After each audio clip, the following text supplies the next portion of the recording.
from NJ. And there he is. Brought along with me a little bit of the bubbling for Elimination Chamber. Oh, I got... Yeah, mute it on the YouTube. Hi, John. How's it going? It's a rowdy bunch, apparently, there in Philly. How's it going? So perfect. And Andrade defiantly said, "I'll never quit because I'm the champion." And out of sportsmanship, Humberto should have just stopped the match because if he was a real man, he'd want to be the best. So what's the what do we want to see at Mania? Well, Davey, you and I will be at Mania. We'll be there. I think we kind of know what's happening now, don't we? We know the tentpole matches. I still think there's some interesting things that could be put into play. U.S. title, IC title. I would really like that US title to be the four-way of the Andrade, Garza, Humberto, and Ray. I think if they've just 10 minutes, they could kill it. Those guys. They could kill it. I would make that a ladder match. I don't know. Is there a ladder match? I don't know. I feel we've had so many ladder matches recently. I think they could just put on a really fun four-way. Well, here's why I say ladder match for that, because I would like to see on the other side, the Intercontinental title, I'd like to see Sami Zayn, Shinsuke Nakamura, and Cesaro in a three-way. Okay, you think they're going to take it from Strowman tonight? I think it would be a nice, cute little story to tell for them to take it from Strowman and then fight over who the real champion is. I'm all for that. Four-way. Maybe with Strowman then make it a four-way. Okay, I'm just tweeting this out. You know, for me, we're seeing Goldberg, we're seeing Lesnar, Undertaker. Like, we have the big stars. Now I'd like to see the undercard filled in with some good stories that maybe we can sink our teeth into for TV. Edge.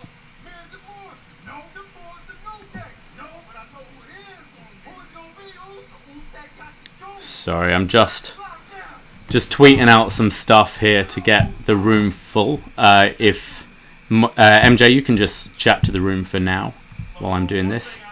I need to make sure I can hey, George. do this without sound.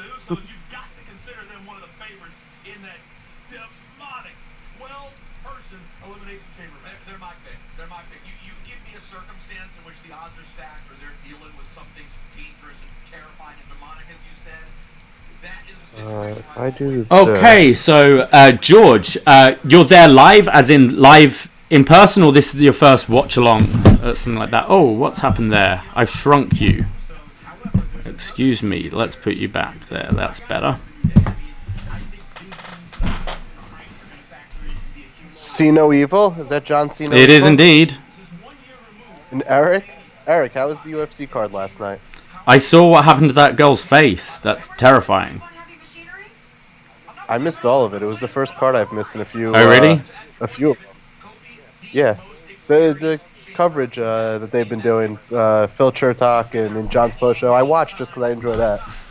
Right.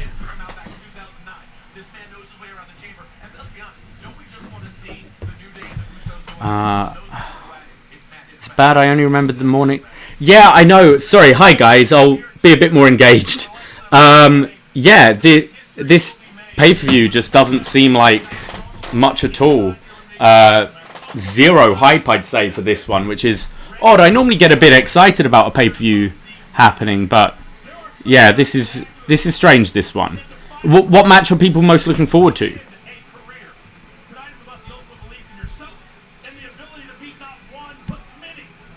And also, how is the stream? How is this working with myself and MJ? Is the sound good? Is the video quality good? I've just upgraded my my computer, so I'm hoping this should be a bit better. I'm gonna just change the settings a little.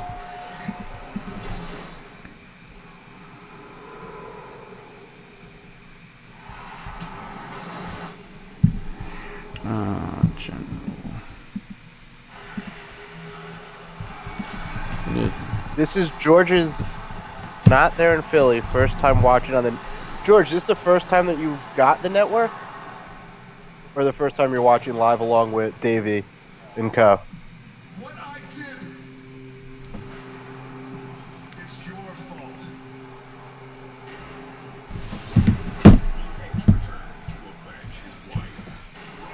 Yeah, George thinks the women's chamber match is the one to watch. You see, I find that one so predictable that I don't. I think the tag match could be a lot of fun. The tag match could be very fun. I think Bryan and Gulak are going to get time. And I think now Bryan, we're starting. Oh, here we go. I think Bryan's new role in the company should be to wrestle with the guys who are coming up from 205 Live or like just on the cusp. Who he wants to put over. Gulak. Yeah, like Ali. I think that'll be the main. Yeah, he could put these guys over. The matches will be incredible. Like, there's a place on every card for a great wrestling match, and Daniel Bryan can have Yeah. that. And I would love to see that be his role. Like, he's not going to be near the title, I don't think, for a while. And that's fine. Yeah, what do you see his opponent being for Mania? Ali. Oh, that makes sense, actually. Do we have Ali? We saw it again on Friday. Yeah, The his, like, SmackDown light. Yeah, what is it called? His light? Yeah, they keep interrupting. It was in the background of a Mandy Rose shot with Ziggler That's and right. Gorilla. To me, that would make sense for his program, since Ali seems to be the one that they're protecting and not kind of overexposing, building up to a return. And I could see that being with Bryan. Right. And how's the feed, guys? Can you just give a little feedback of how you think the video quality and the audio quality is of this feed? It's saying the stream health is low on YouTube right now, but is that affecting you guys?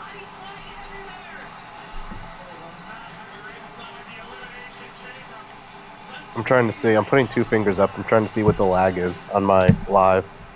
I don't necessarily mind the delay that's going to happen, but it's more...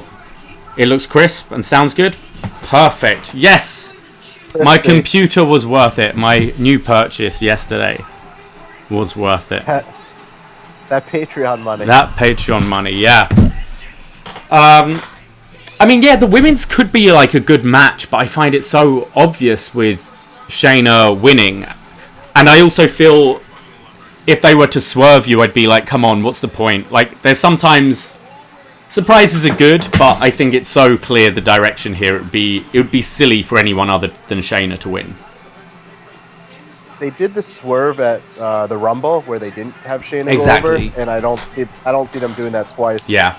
Here's my concern for this chamber match, because if it was any other group of competitors, I would think it's going to be a spot fest for the women, and it'll look really cool. But we have Liv Morgan in there and Sarah Logan. I'm kind of concerned for their health. I don't know that they're the ones you want taking these spots. Yeah. And I also think they're the kind of performers that this is a chance for them to shine. Are they going to go out there and try to kill themselves? And we saw Kari Zane take that nasty fall in a TLC match. What are they Oh, God, yeah, tonight? you're right. Hi, Kari. I see Kari right behind you. There she is. She's hiding.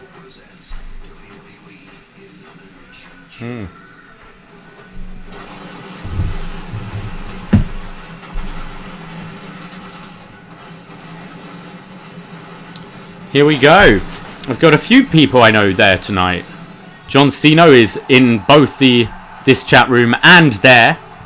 Got my friend Chuck, I believe, is there. I know a few people who live in that area, so yeah, it should be fun.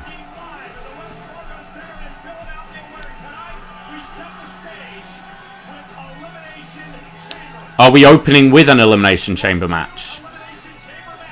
I don't think this card has enough to warrant it. Like, that's just asking a lot to sit through in the middle. So you think open with it? No, Oh, I don't it's starting with think Bryan. they need to- Okay, it could get a bit more time then.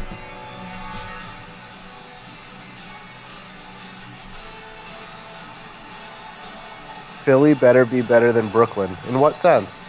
What's wrong with Brooklyn?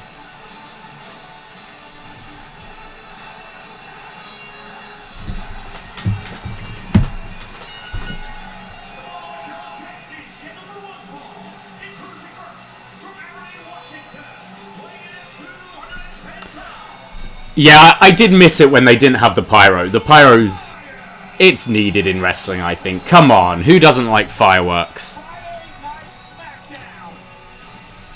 It's one of the things I'm excited for in Tampa. You think they'll use the pirate ship to shoot pyro? Oh, I hope so. I'm just mad Kyrie's not really much of a pirate anymore. They blew that one. They dropped the ball on that game. I know.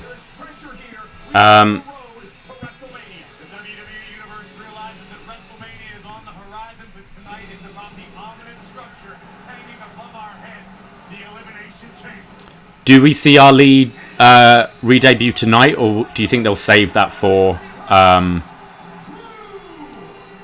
do you think they're going to save that for SmackDown? I think they save it for SmackDown. I just think the way that they've been doing the TV glitches, like, it sets up better for SmackDown. So Drew Gulak's from Philadelphia. Yes. And I have my volume down so that it's not playing over the top of this. But did they announce him as from Philadelphia? I believe so. They normally do. I'm pretty sure I used to have his tie as well.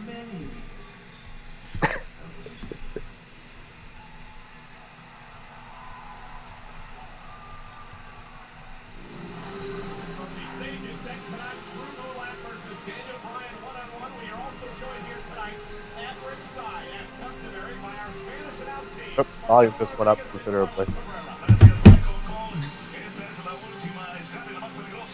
10 minutes will be fine. I just... Like, the way Bryan's been going, he's just been, like, running through people. But I kind of feel he knows he could have a fun match with Gulak, so maybe he pushed for this and wants something a bit more of it. So, I'm not trying to be John Pollock, but for those who don't know, and I welcome more people to join at the post forums, I run this prediction contest, and I give bonus questions in addition to picking the matches. And the bonus question for this match was whether or not it would go over or under 15 minutes. I'm going to say under 15, but, like, between 10 and 15 isn't a bad amount of time for these two. I'm going to turn my TV up a bit, but tell me if it's bothering you guys in the room.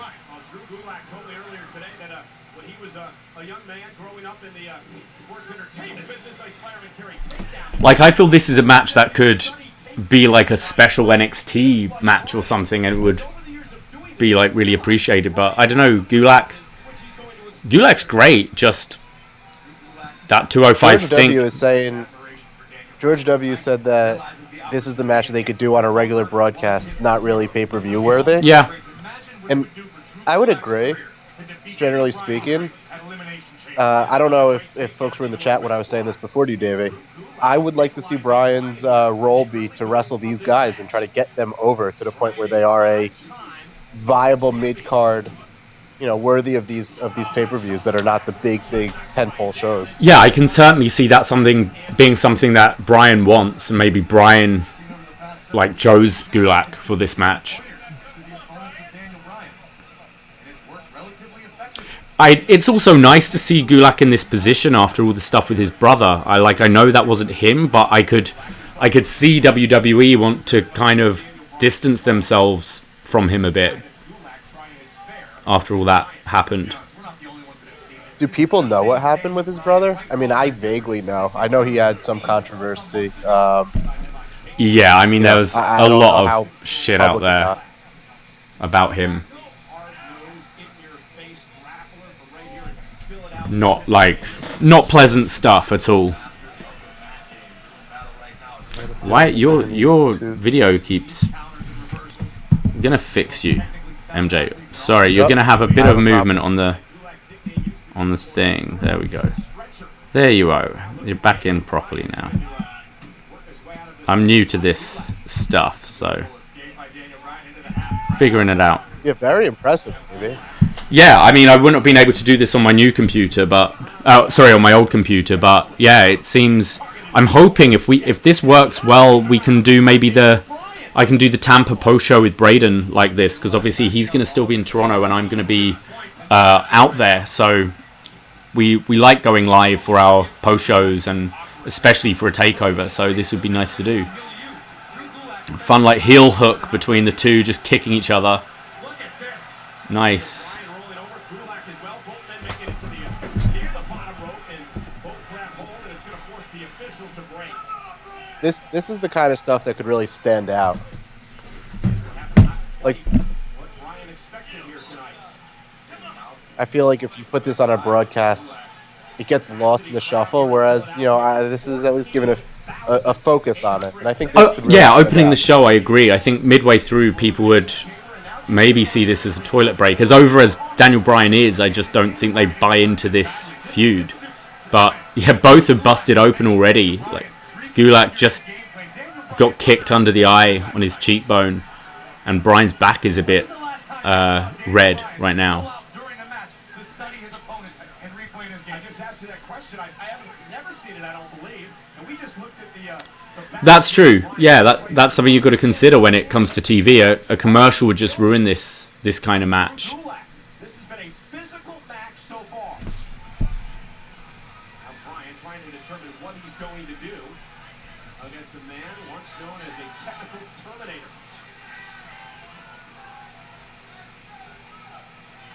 No fear in the eyes.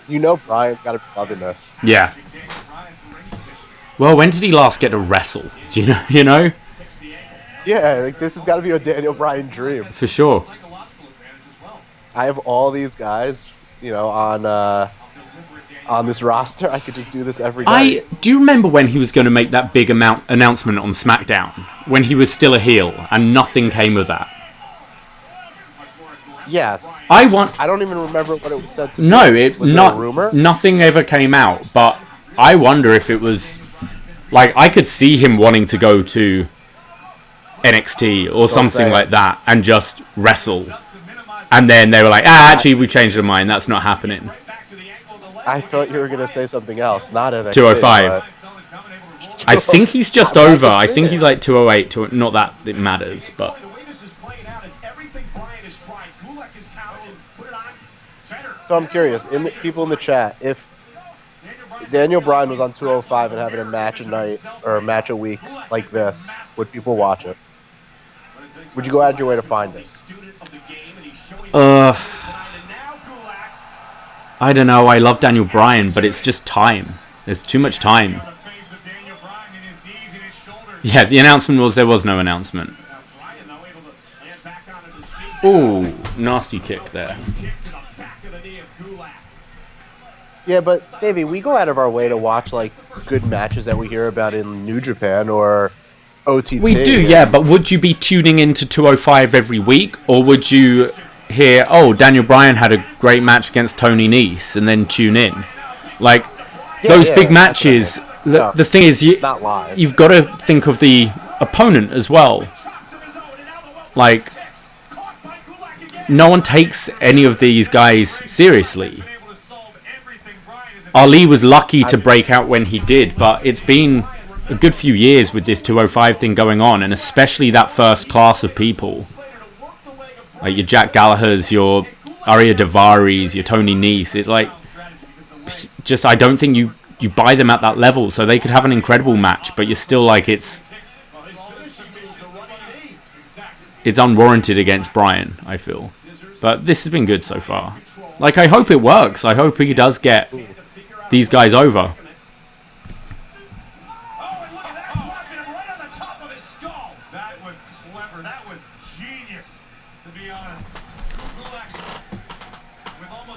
So the room's pretty split here. People are saying some would probably watch, others would wait on delay or see if any matches are recommended.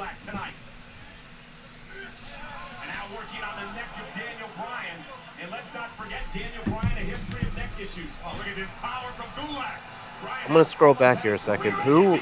Somebody asked about the 16 carat. Yeah, I haven't really been following that, to be honest. If anyone was following and knows has good recommendations, post them in the chat. I'd love to check those out. And where? Oh, I forgot we've got Alistair Black tonight. Do you think we'll see The Undertaker? I kind of don't want to, because the only reason Undertaker would come out is to make AJ look like a bitch again, right? I want the gong. I want like smoke and mirrors. I don't want to see him again, but I wouldn't mind it costing AJ. Black's got to get a win back. He looks so terrible on Raw. And I think you can really... Like, what's the build for Taker and AJ? Sure, it's a dream match, but I think AJ just complaining that Taker keeps costing him. Yeah. Like, he's call-out Taker. Like, Oh, Jesus! They haven't announced it. Oh, God. I hate and love that spot. I find it terrifying anytime. They just did the sort of vertical suplex, both falling out the ring. Jeez. It scares me, that move. Oh, it's no DQ, apparently, the AJ Alistair Black match. Wow, Bryan's busted up.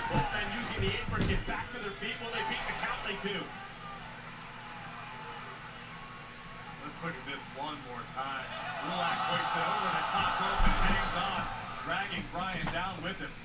There's the welts you mentioned. We are at 9 minutes and 20 seconds. Prepared to fight tonight. And the bruising style of Gulak. Daniel Bryan, though, you know about the heart of this man. Bryan looking to fight back. Now second rope caught by Gulak. Into the full Nelson. Oh, nice. Jesus. Gulak, here's the cover. Isn't it to put Bryan away and a kick out at two? Oh, I forget how good Gulak is. Gulak driving Bryan down on the back of his neck. Look. And Corey, once again, Oof. Bryan selling the neck. Obviously, he's had quite a few neck problems over the years. Rob saying, does the gong distraction make Black look weak? Yeah, probably. But Yeah, and also, does like, Gulak. I think Alistair Black's fantastic, but if you don't have a program for him at Mania, why would you have him go over AJ? Just imagine where him and Ricochet were this time last year. Yeah. Did they win the Dusty Classic? They had a tag title shot coming up at NXT. Yeah. And then we're on Mania proper. They had an incredible match at TakeOver New York, and then, yeah, we're on Mania, and, like, I mean, Ricochet had a brief run with the US title, I believe, but Black has just been wasted for the whole year. They put him in a closet. Daniel Bryan with the Dragon Suplex there.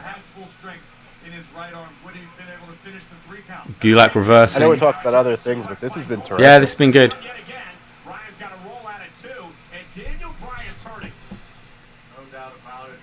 You have to take your hat off to Drew Gulak, who since realizing there's been a weakness in Daniel Bryan's game, potentially a neck injury, Gulak has targeted Daniel Bryan's back and neck with suplexes in a full Nelson. Block again by Bryan, an elbow by Gulak, standing switch, and another three. Oh my God! Bryan landed hard. Bryan landed hard on his neck. Is it enough for Gulak? That's gotta be it. Bryan can barely move the body. That one's scary. And a kick out by Bryan. I've never seen that before. So Gulak was like holding the head up, I think, then to. So Oh, Gulak Jesus. Bryan with a released German, Yeah. and it didn't look like Bryan took it cleanly. Yeah. Fuck. And kind of snapped his neck. Now he's on the outside. You know, Daniel Bryan, with the history he has, is just all of his selling is extra. And you're always... Shawn Michaels had this when he came back after back Oof. injuries. Felt everything extra. Wow. Gulak was even holding the neck up on the pin attempt then, which was interesting. But I think this is selling, but that looked nasty. Nice, Daniel Bryan firing up. Yeah, this has been great. Oh! And he connected to Gulak. Both men down. Daniel Bryan trying somehow to get back into this. Bryan running on pure adrenaline at this point, fueled by the WWE Universe. The impact of the elbow to Drew Gulak sounded like a home run shot off the Louisville Slugger. And if you're Gulak now, you gotta wonder, what do I have to do to put Daniel Bryan Like a away? mild yes chance there from the crowd. Even though this has been great. Gulak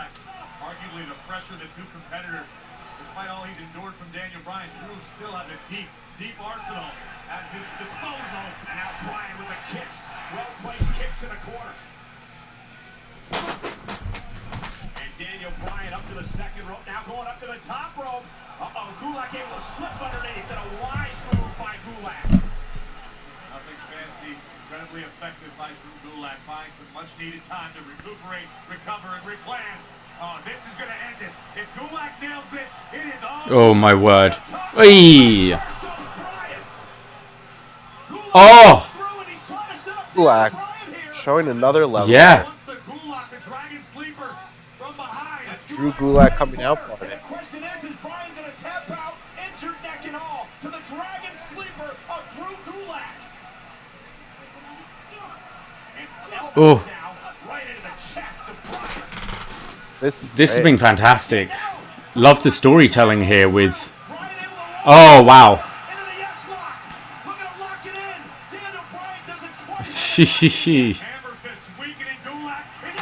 There he goes. He gets it on. Yes lock.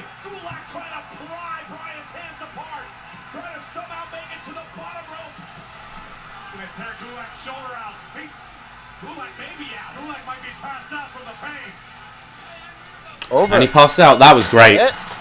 That was awesome. 14 minutes. And Oh, just under 15. That was terrific. That was great match. Oh, I hope that does. Oh, Gulak's busted. It's cut all over. For those placing bets, another hometown Loss. loser. Hometown loss. It's the surest thing in wrestling betting. Oh yeah. Everyone in the room seemed to enjoy that. Oh, Bryan's battered. But I like the story going into that with Gulak being like, I know your weaknesses and stuff, and he came in with a clear game plan there and was targeting that neck. Jeez, the replay of that German suplex, the release German. A lot of oh my word. A lot of counters, good chain wrestling. Chris says, glad they let Gulak have a match like that. Yeah. Chris Price, nice to get a solid opening match. Great technical match. This is going to get rave reviews. Yeah, I enjoyed that. I'm very much for this style of a Daniel Bryan a run. Yeah, it's just. I mean, our lead Daniel Bryan makes a lot of sense, seeing that was kind of meant to be the last year's Mania match. Do you do it? This was great. Do we have the lights flicker now, just before Bryan goes off? He's going to give. Yeah. Show respect at the end there.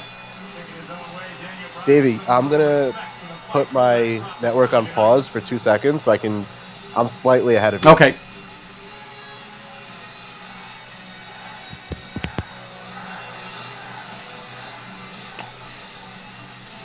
D-Bry should not be on the pre-show though. That wasn't pre-show, that was the main show.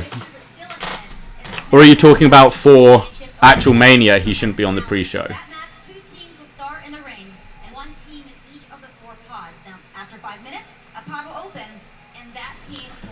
Hi David Double, yeah, you just missed Daniel Bryan versus Drew Gulak, which was a cracking match. That's the only match we've had so far. We've now got the lovely Kayla Braxton interviewing team I do not care about in the slightest, Robert Roode and Dolph Ziggler. Where was it last year, David? That was with the women's tag, right? It's when.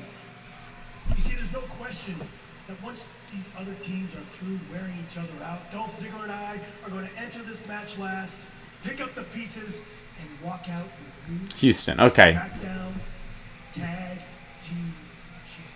Yeah, I think that's a recurring thing. Not many people interested this year. Are people in the chat still interested in the Mandy Otis Ziggler storyline? Has that lost anybody? I've been enjoying it, and we just got the lights, the Ali lights appear just behind Kayla Braxton there. Yeah, it's pay-per-view proper, Brewer. It's the opening match. Tonight, we do what we do best. In our match, I mean, victory. Is Otis going to get his comeuppance tonight? I like it. Is he going to get his revenge on Ziggler? Yeah, I think the tag match could be fun. Actually, with the tag match, there should be some good matches on this show. Just the interest is so low. And it also feels like they're going to do something with all these teams again at Mania. Yeah. Yeah, likely.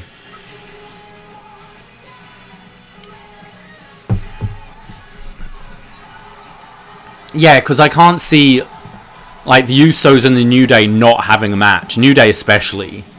Miz and Morrison are pretty hot, but then this... Yeah, I can see all these guys being in exactly the same match. I think Blood and Guts sounds awesome. Yeah, looking forward to a classic War Games. What will the twist be? I think they might go back to the old rules where you win by the other team giving up. No pinfalls, no submissions. It's just like quitting. I think that would be cool. Do you think the cage will have a top? They've said it. They've said it's a roofed cage. So I was very wrong. I will eat my loss on predicting it would be the Dark Order in the match, not the Inner Circle. Oh, really? I take my L with pride, everybody. Stand by it. What's the match we're having here? Andrade against Humberto? Yes. Andrade, who was suspended for a questionable wellness violation. I don't know if you want to get into that. Davey, did you know about No, what was it? Was it just he didn't show up to it, or what? So the word was that he did not show up to take the test and therefore was suspended. Yeah, isn't that the same with Joe? It's like a wink vacation. Right. And you call it only the WWE can confuse things like the wellness policy. Yeah. Can't give guys proper vacations, but we can have them not show up to take a P test. Well, can't you just take a vacation? Like, it's fine. Well, what's wrong with allowing that? Remember, they made a big deal about Becky and Seth getting time off. Yeah. It was like, they wanted to be I remember when Cody and Brandy got married, they wrote Cody off of TV for a month, didn't they? So he could go on his honeymoon.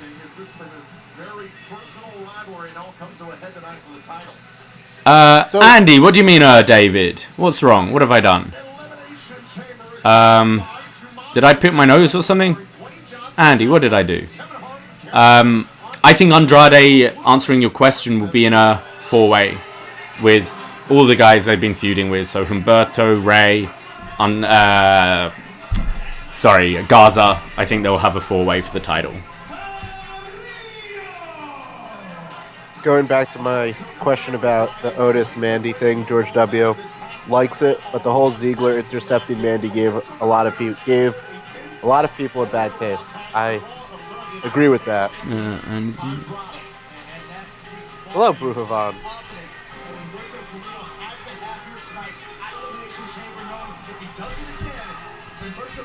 So Zelina has been with Garza, and now she's back with Andrade. I think she's with both, isn't she? I think she's managing both of them. But have they interacted yet? Andrade and Garza? They teamed together. Yeah, they teamed on Raw, I believe. Right, on Raw. Sorry. Live main roster. Forgettable.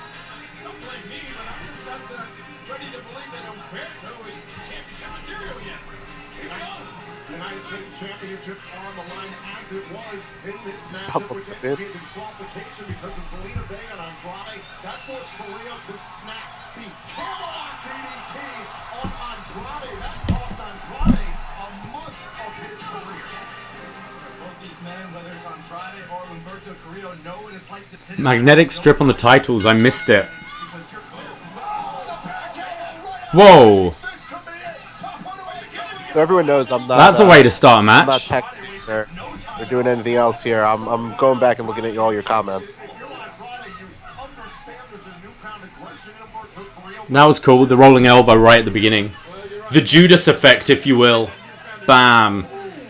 He hits it way better than Jericho. I love Jericho, but Andrade's so crisp with that move. Wait, they've got Velcro belts now? What the fuck? It sounds like you're all ahead of us. Some reason my network on the PlayStation just like messes up all the time. It's been, knock on wood, like okay today, but sounds like I'm a little bit behind.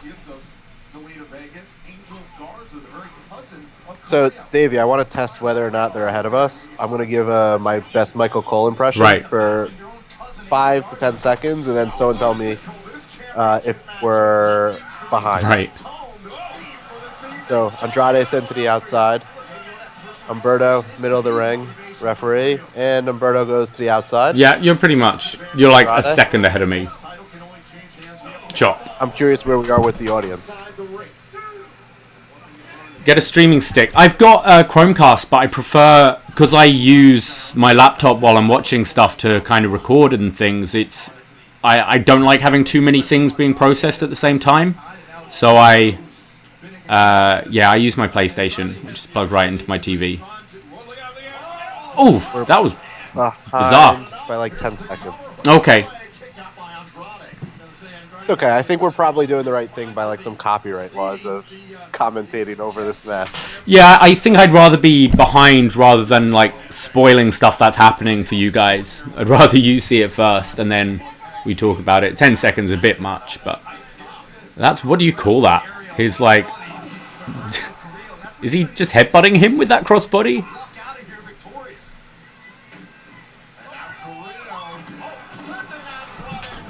I really like what they've been doing on Raw with like these four.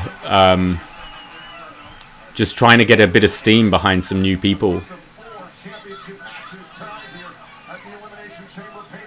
Yeah, I think you can mix and match these guys to have the talent is there. It's just a matter of giving them time, and you can argue these are not pay-per-view worthy matches, but I would say I'd say this is good for a pay-per-view. Pre-show maybe, but to me the point is like you don't have the commercials interrupting it, so you can actually enjoy wrestling, and I'm for exactly, that. And like I'll happily tune in to see that. And you're only going to get people to that next level by being kind of like exposed to people constantly, and if it's on a pay-per-view, it's WWE telling the audience this is a kind of big deal.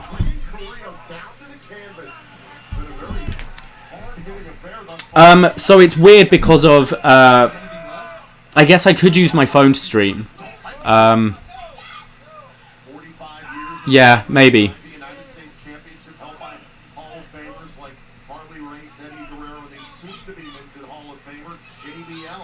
Thursday night before WrestleMania. And that's what gets me. You want to mention Humberto in the same breath as all of those greats you just mentioned? Andy asked, what's the Mania plan for these four? I think a four-way. I think it's got to be. Andy, what do you want it to be? The Latino superstar in WWE. Nice counter by Carrillo. Oh man, and now a back elbow, and again the left arm in a lot of trouble for Humberto Carrillo. Humberto's been on the main roster a few months now, wouldn't you say? Yeah. Got it. Probably has been over 3 months, 4 months. Tossing Carrillo to the outside, and then champion's advantage. Title change hands via count out or disqualification. Oh, wait a minute, what's this? You drafted in October, yeah, so it's been a long time. And Andrade is trying to pull up the protective mats along the floor.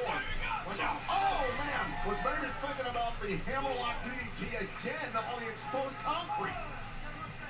Oh. David says, damn, really out of touch with the main roster. I think we all feel that way a little bit.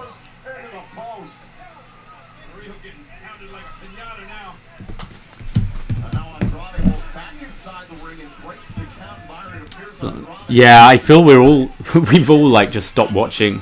I listen to John Way. I try, like, it's so hard with my work schedule and also the stuff I've got to watch for upNXT and the Patreon. and to have some sort of social life as well. Yeah, it's hard to keep up, I'm finding. Andy wrote back, I'm still clinging on to Ray and Andrade, hair versus mask. Andy, let me tell you how excited I would be to see that. That was definitely a dream match. Like, if you go back a few months and you wrote down what you were hoping for at Mania, I would have that very high up. But I also enjoy the introduction of these other newer talents. I feel like we were talking about Andrade versus Ray in a hair versus mask match for last year, though, as well. That is true. I don't know. I feel like we've been calling for a Hell in a Cell between Gargano and Ciampa since my very first episode of upNXT with Braden. We've been saying that's what they're going to do. So maybe one day they'll pull the trigger. But I think to make it work, you need to make Andrade a bigger deal first. Ray is a star to people. Andrade is starting to get there. So a hair versus mask match with the Andrade who was debuting on main roster 18 months ago or whatever might have just seemed a bit too soon and a bit forced, but... Could you see that being a Ray retirement match in the future? Yes, but is Ray ever going to retire? Those stem cells have done wonders to him. That Humberto dumping Andrade over the top there looked crazy. Also, I've noticed, you can tell Alistair Black's been rubbing off on Zelina a bit because she's got a few new tattoos there, I notice.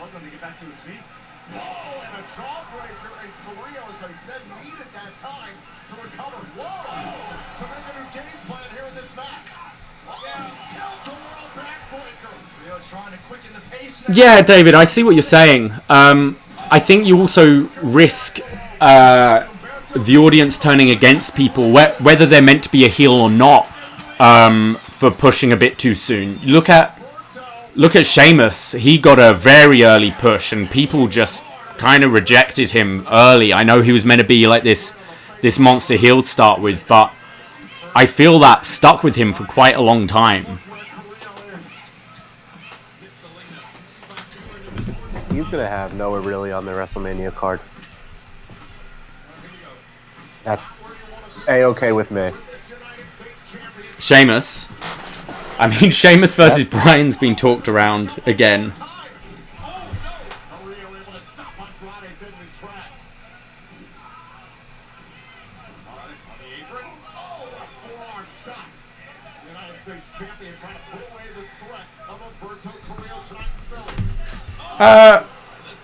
I worry this is going to be one of those shows where we're saying the first half, cracking first half to the show, and then it just dies. But I'm enjoying this so far. That is why I thought they needed to do both chambers.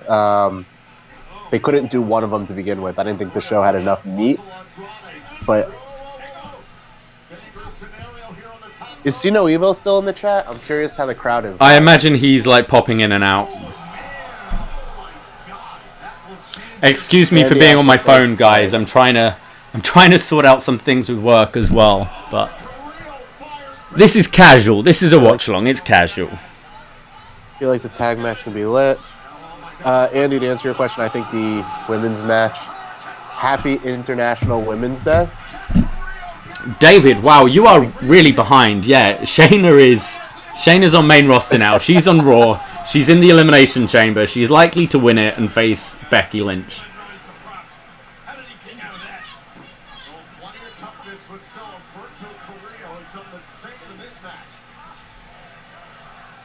I think as well, we're maybe not quite as behind as it seems. There is a lag from MJ and us talking live to actually it streaming out. It's just the software we use. It just delays it slightly. So we're probably like 10 seconds behind plus any delay we have on the network. So it might add a little bit there. What athleticism, Humberto. Once we get, we're still talking to these guys at the Hot Mic app who have this whole syncing up software, but because the network is streaming rather than pay-per-view, that they haven't quite figured it out yet. But hopefully in the future we can all use the Hot Mic app to do these kind of shows. Somehow, Carrillo able to kick out. Look at Humberto's face. He doesn't know where he is. You have to wonder how much energy was expended by Andrade in that maneuver, in that sequence. Shannon became a vampire for a week. She did. Look at Selena.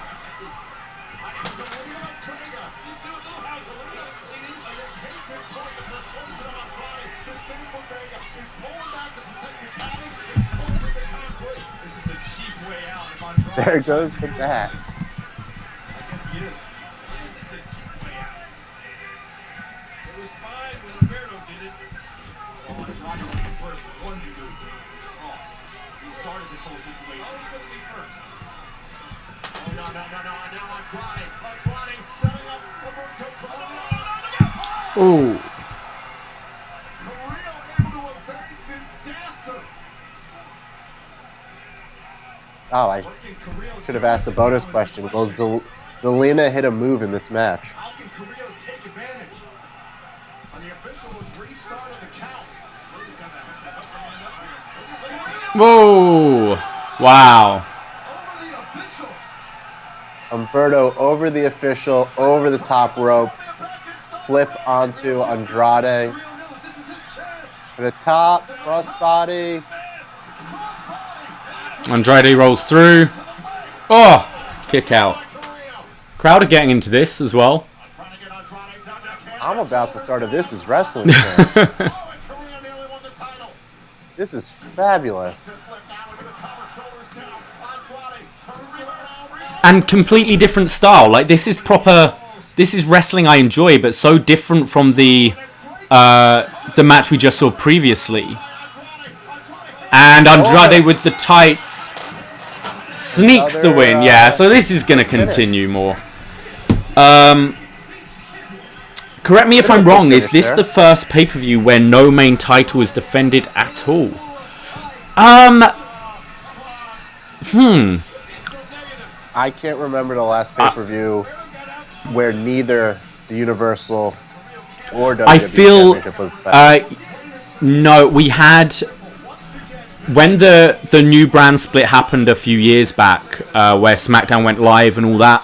They started off by having SmackDown themed pay-per-views and Raw themed pay-per-views, and I believe Raw had a few where there was like a number one contenders 4-way or something like that because Brock was champion, so he wasn't working every show. So I'm pretty sure there was a show that was headlined by a 4-way with was it Samoa Joe and Roman Reigns, and then you had That had to be years ago. yeah, a few years ago.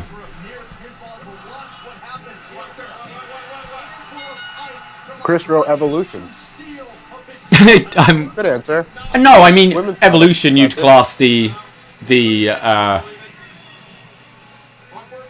I know what you're saying. There's not even a women's title defense tonight. All 4 major titles not to be defended. Yeah, none of the women's. That is a big win for I'm a fan of the brand split. I don't like how they go about it a lot of the time. They kind of no disqualification match. they butcher it right away. I think they need to commit to it more, and that's what I'm liking about Raw now. They're seeing that, trying to do a bit of a SmackDown 6 thing they did with your likes of Alistair Black, Andrade, Humberto, those kind of guys. And I think that's where SmackDown needs to do more of as well. Andy says this is another great match. Chris Price, another great match. So I think we're 2 for 2 in terms of in-ring quality. People seem into it. Anderson going to join me ringside? And the answer is, yeah, they are. I mean, they wanted to buy tickets. It was all sold out. So what are you going to do? I wish everyone had friends like me that you're just giving their support, you know? Okay, well, let me ask you this. If Gallows and Anderson are going to be in your corner, is this even a fair match? Charlie. Yes, we all had such high hopes for SmackDown. before it went to Fox, and my God, I think it's worse, if anything. It's bad. It's very bad. But Raw hasn't been bad the last few weeks, which is kind of weird to say. I don't know. I'm laughing because Andy said I like that David, who in the chat is catching up on where everybody is on the main roster. I like that David has stumbled into a world with Goldberg as champ. Yes. Welcome back to 2016.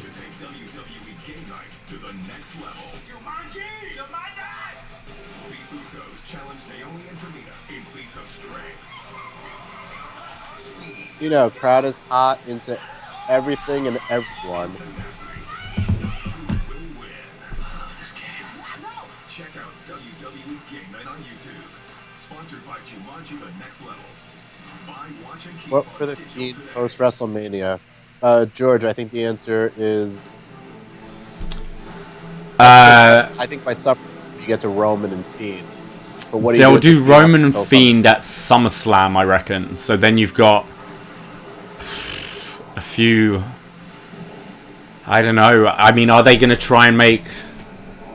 You could have. How about You Ali? don't have a Saudi How about show. Ali? Sorry.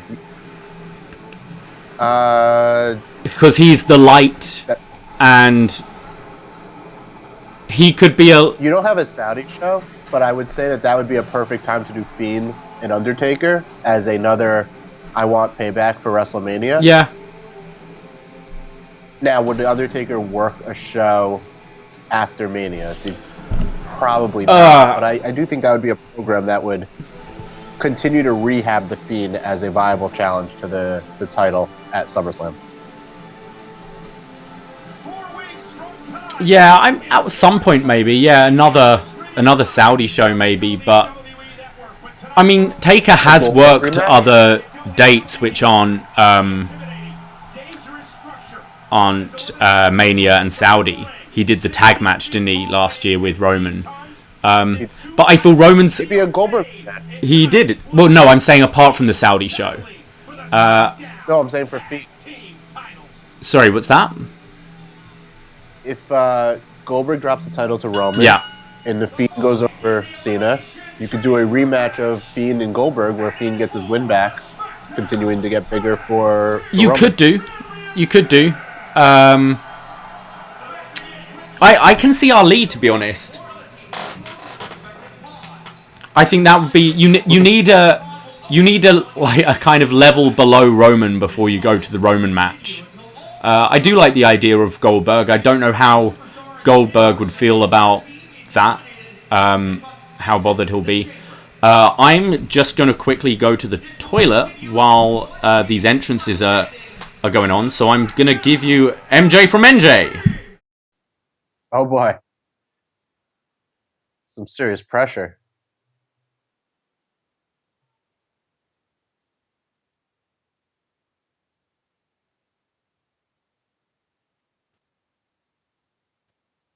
On a personal note, I happened to rewatch the Miz's trailer for his WrestleMania main event program with Nas, Hate Me Now.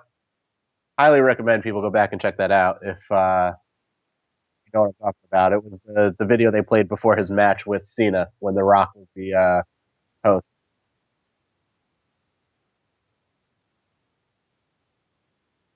What's up, Josh Robbins? I am running the show now. This is extremely scary.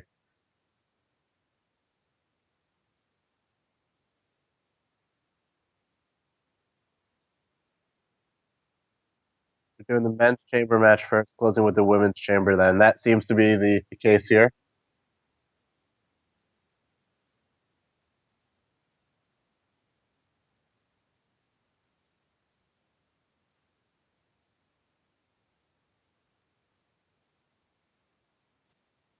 People enjoying John Morrison being back.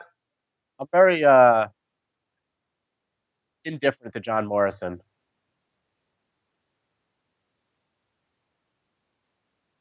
I think I give John Morrison credit for doing the Survivor. I thought that was pretty cool of him. But as far as being a back in WWE, it feels very similar to the Hardys coming back. It was cool, and then it was over.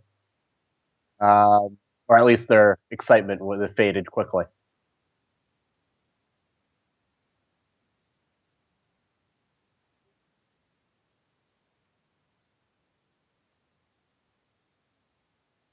Barack, really enjoying John Morrison. Good to hear the fire theme again.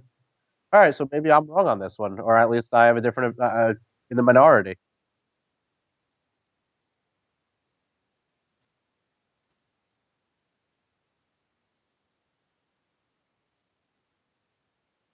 So my prediction was Heavy Machinery to win this match, if only because I feel, if not now, when? And I think they're getting close to running the, they say wrestling wheel, and I think they're close to being at the top and going back down to the bottom if they don't have a big come up.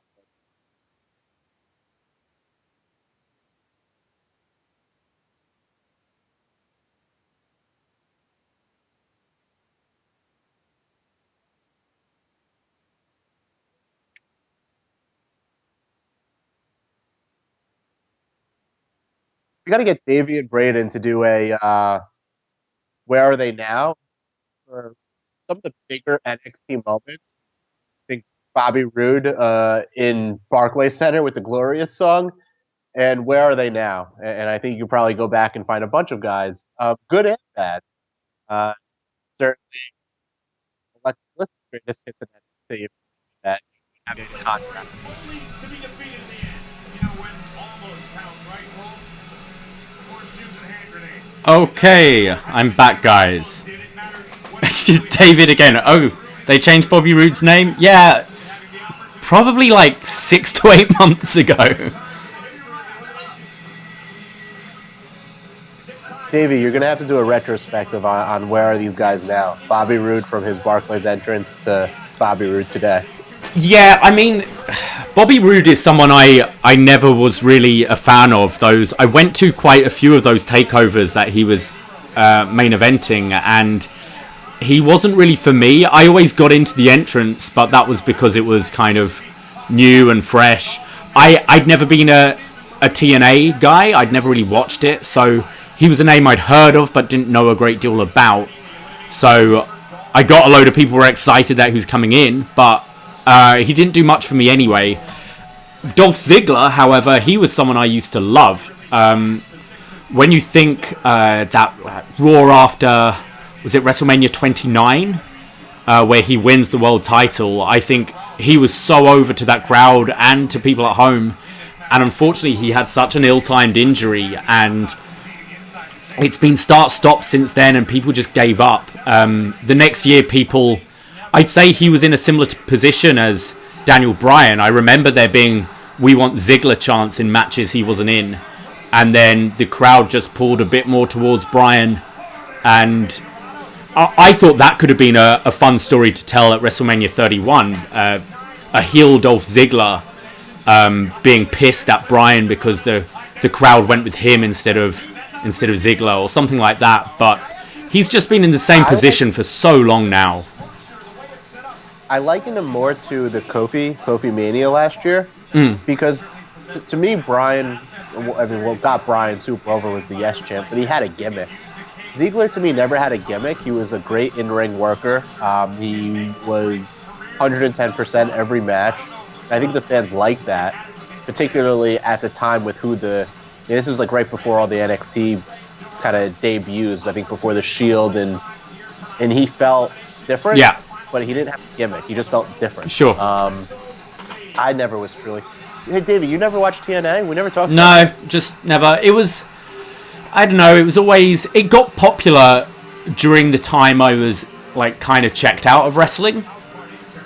So we're talking, like, 2005, I'd say, around then. And then when I came back... You've also got to bear in mind, like, what channel and what time it's on in the UK. That's true. Wouldn't be as accessible to me.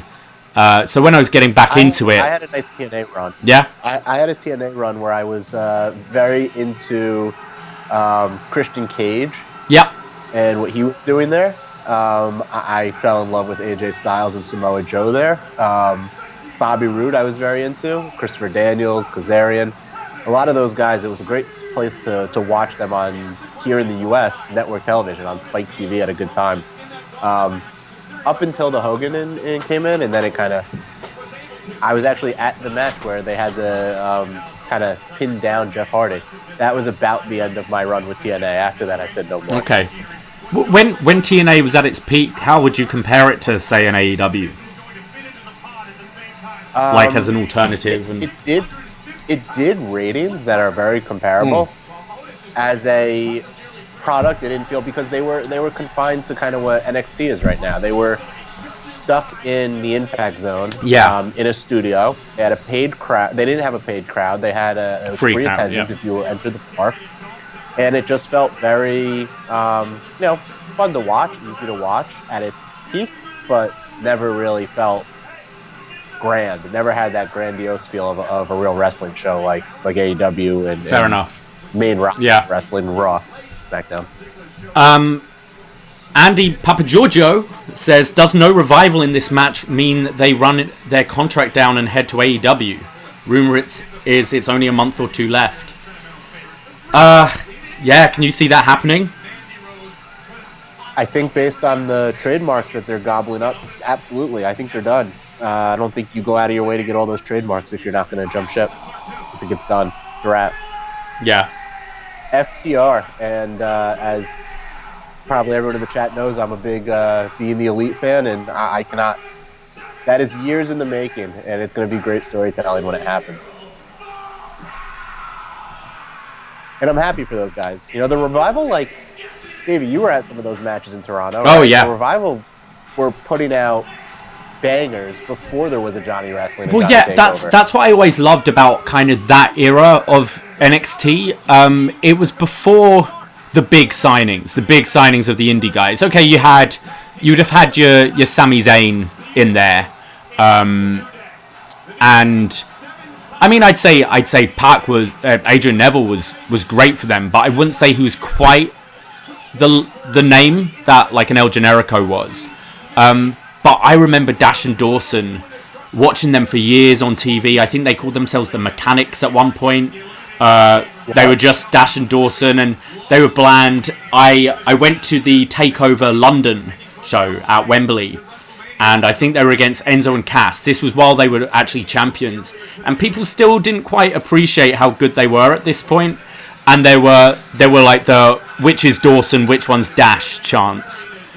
And then you had the feud with American Alpha, which I think helped all four guys so much. And that's when they were putting out absolute bangers of matches. And you go, oh, okay, these guys are excellent. And then the DIY matches obviously just topped that. But I think I find the AEW tag division slightly stagnant in a way. I love the Hangman Kenny pairing, but when you think it was one of the things when going into AEW, they were like, we're going to pride ourselves on tag team wrestling, and I think they've got great teams there, but unfortunately they burnt through pretty much every possible match within the first couple of months. So I think disagree with you. Okay, yeah, go ahead.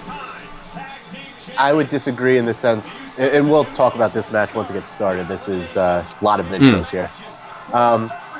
I think you did the Bucks and the Lucha Brothers for a good while. I think now you're doing stuff with Kenny and Hangman. I think that they have allowed themselves the opportunity down the road. SCU were the first champs, but the Best Friends, the Lucha Brothers in a more focal part of the title hunt. I think, obviously, we don't know what's going to happen with the Dark Order. I think you've given yourself an opportunity to, later on, establish more and more teams as viable contenders. I think, if anything, like later, that's when the rankings will play into it, when you can say a team has won a certain amount of matches in a row.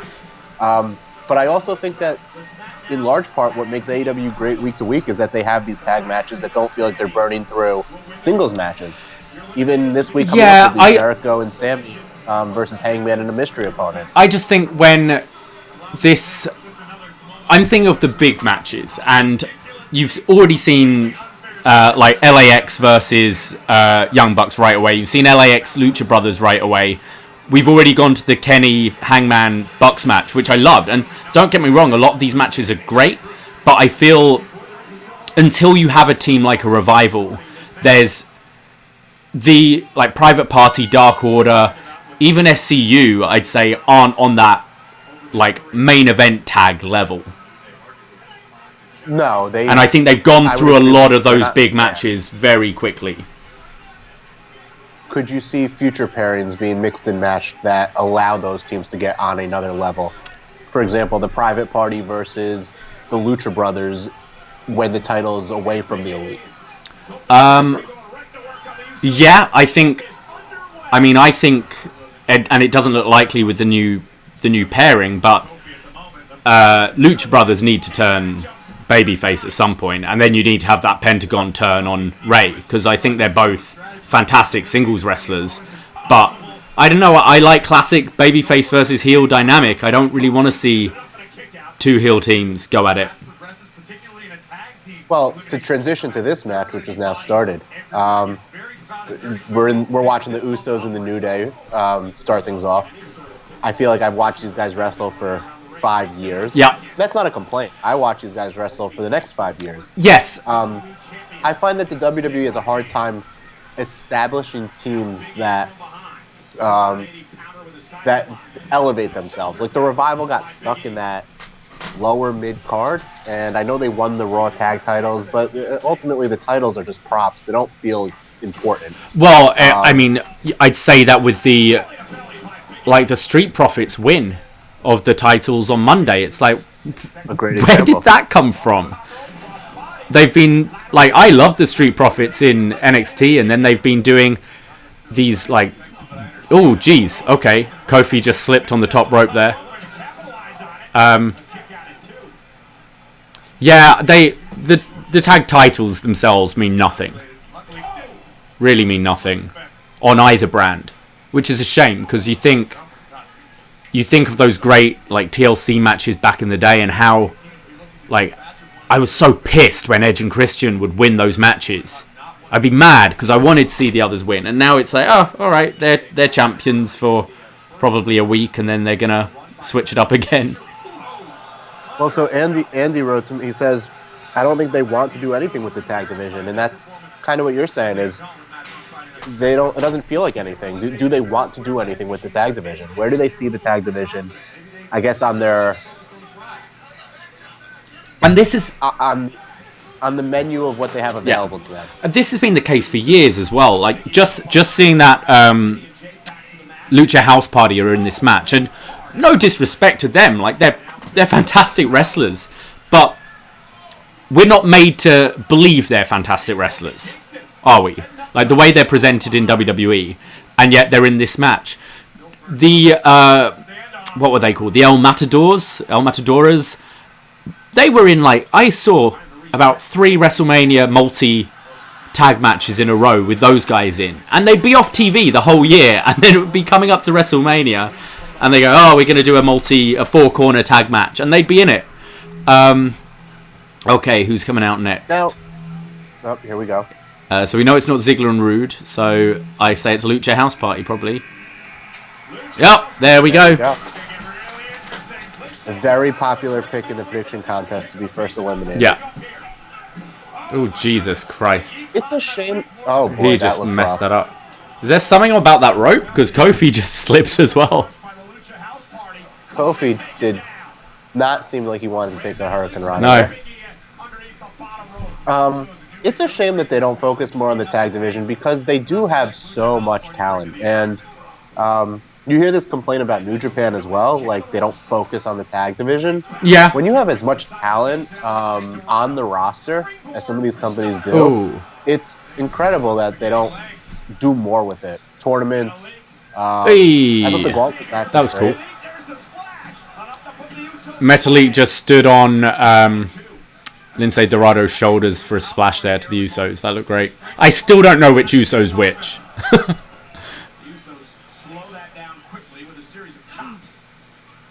Yeah, I've been saying for a while, I don't know exactly how their writing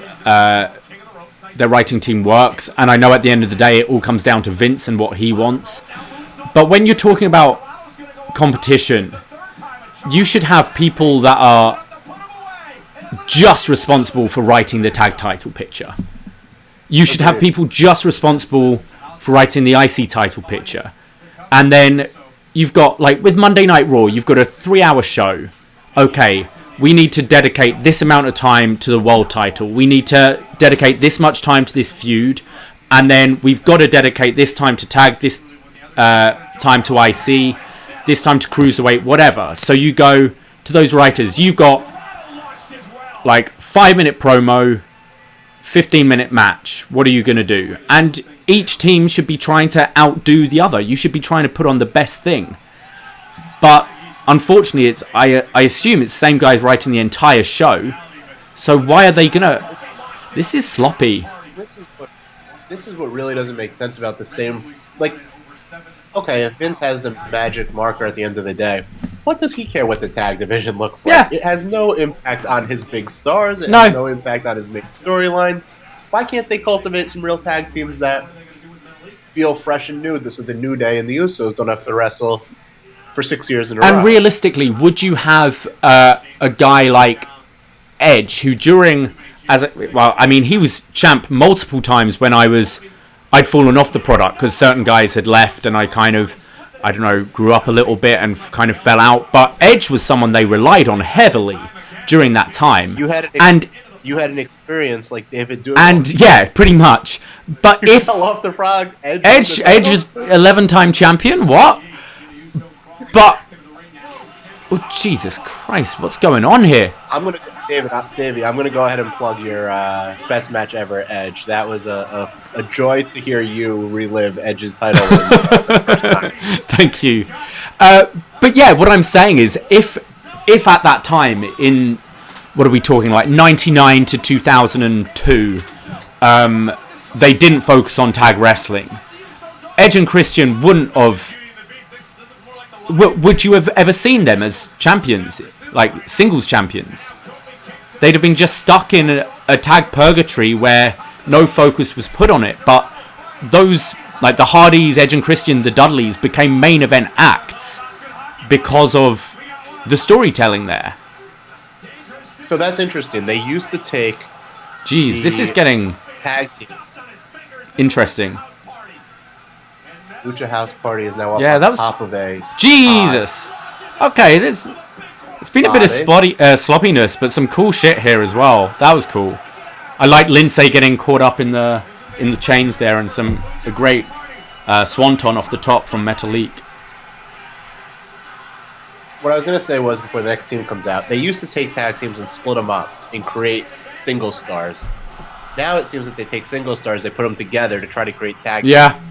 And I think that, to your point, there was a formula that worked and that got so many guys over going the other way. And now they watered down the tag division by bringing these single stars in, so everyone else feels less. Yeah. And this team's a perfect example, Miz and Morrison. Now I know they have history, but yeah, I mean they really dropped the ball with, I'd say, Revival, American Alpha, like teams that are coming up from NXT. They should have been the next stars. Yet it's bizarre. I think we see that now with the tag division in NXT. What after Undisputed Era? Oh yeah, who is there? You know, yeah. Even the hot team now, Riddle and...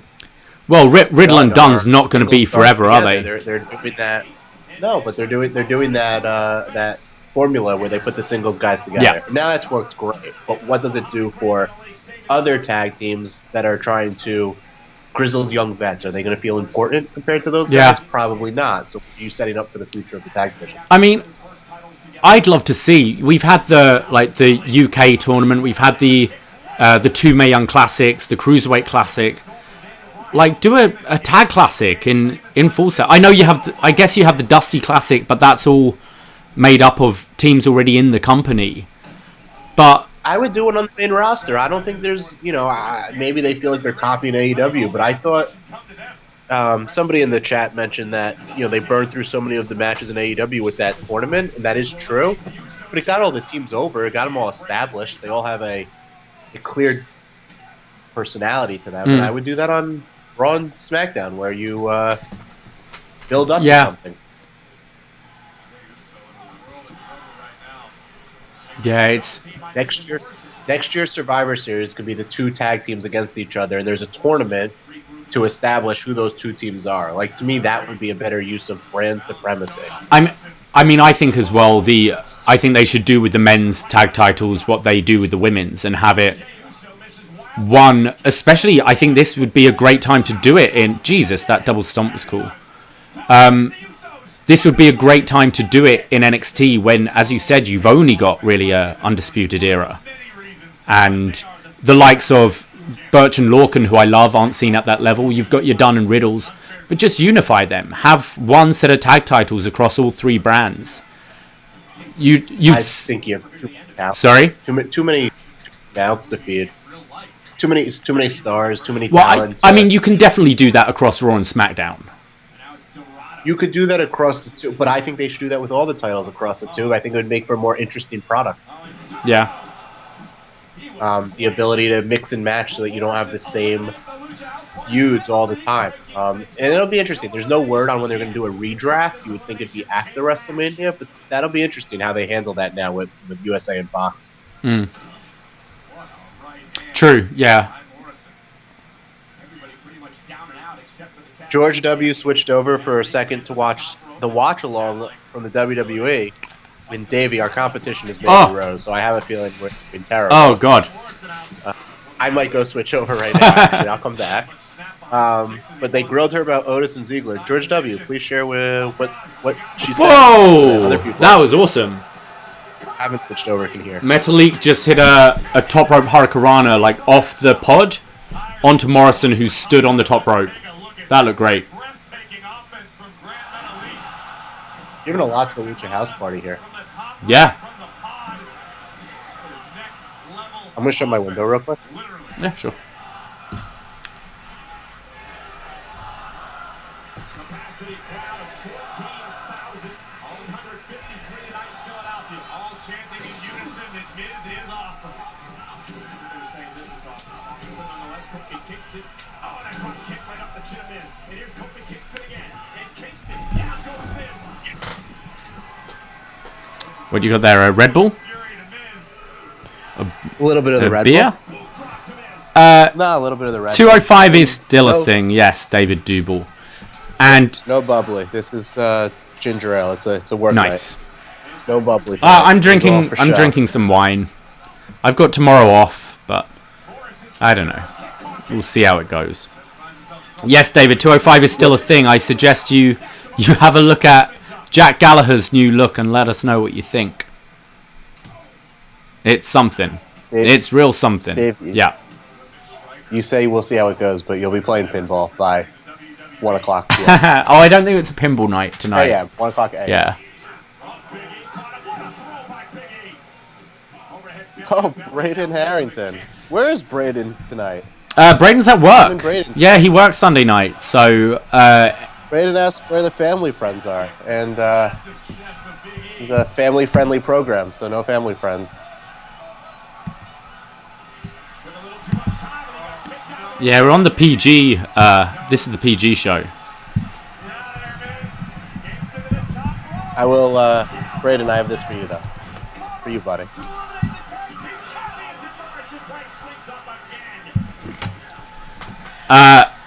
Braden, Ron Bandish is saying you're better than Cody. I think it might be more of a reference to Jack Gallagher, but we'll go with you. Braden, you're better than Cody. Braden with the run-in. Braden with the run-in and outing us on the family friends. Lack thereof. And here comes Heavy Machinery. EDE stream without Braden is like Cody without his shit entrance music. I'm not sure what that means. Yeah, I don't know if that's an insult to Braden or just... I mean, I kind of dig his shit entrance music. Move on, please elaborate what that... is supposed to mean. Should I be insulted? Yeah, Otis is a lad. The Usos against the chamber 3 times. They're not done yet. Right into the chamber. That's cool. The Usos about to be collapsed by heavy machinery. About to turn into Plato's They're giving a lot to the Lucha House Party and What? now Heavy Machinery. Has anyone been eliminated yet? I do not believe so. Unless I got distracted with my wine. Andy, you are not the only one who likes Cody's theme music. I love Cody's theme music, as I love most of that wrestling music. The downstate live performance was left a lot to be desired. It was trash. But no, there's something about wrestling music, and yeah, I'm a fan. But for the record, and this will upset Braden if he's still listening, Joan Jett didn't sound great at WrestleMania either. I think live performances are very tough to pull off, especially when it requires instruments. Yeah, and especially something like a Mania where there's so many other like WrestleMania is not a concert. They'll have the acoustics are different. They'll have a tech run probably the day before or early that day. And it's just one set that they got to quickly set up for a band to play, and so the sound often isn't as good.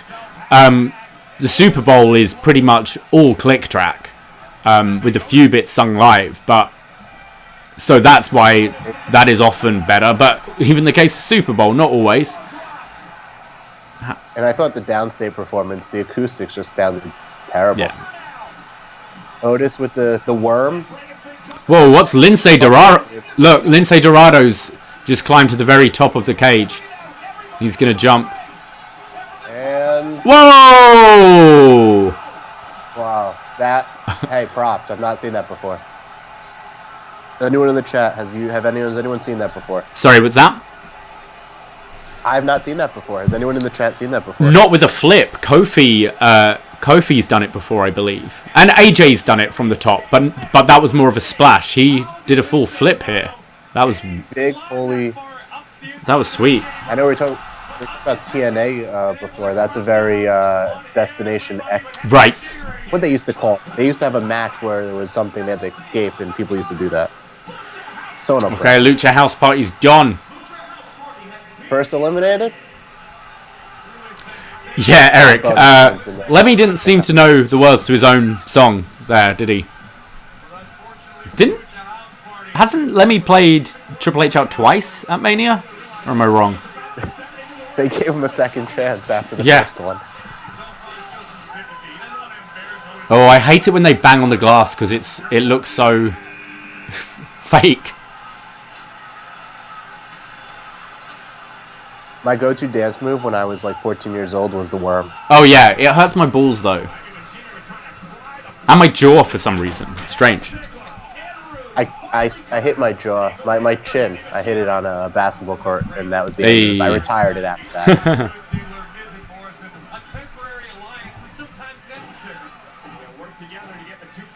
X Division cage match. Ron Bandage corrected me on that. Thank you, Ron.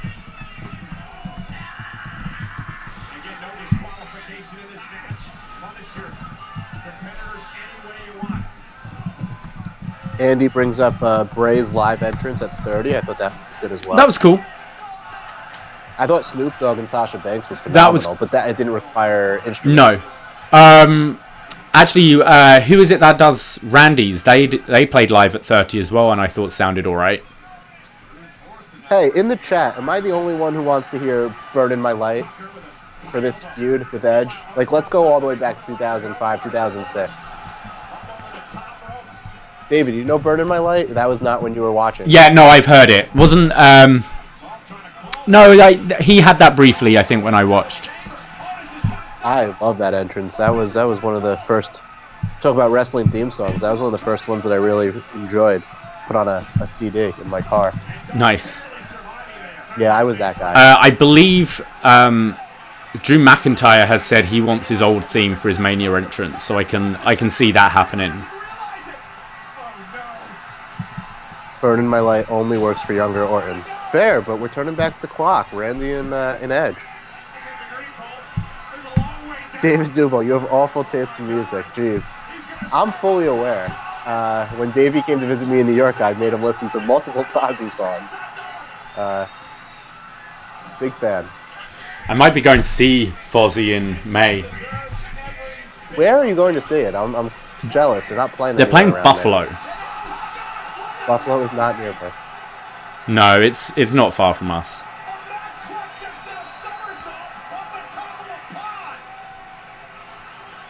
Otis on fire. Wow.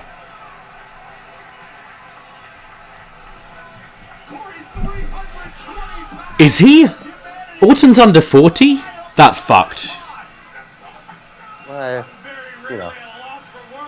They're also going to do 100,000 at Mania this year, so can't trust their numbers. Or are they going to do any numbers at Mania this year? We'll see.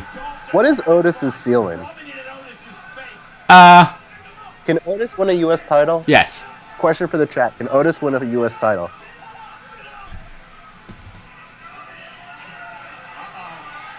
I don't know.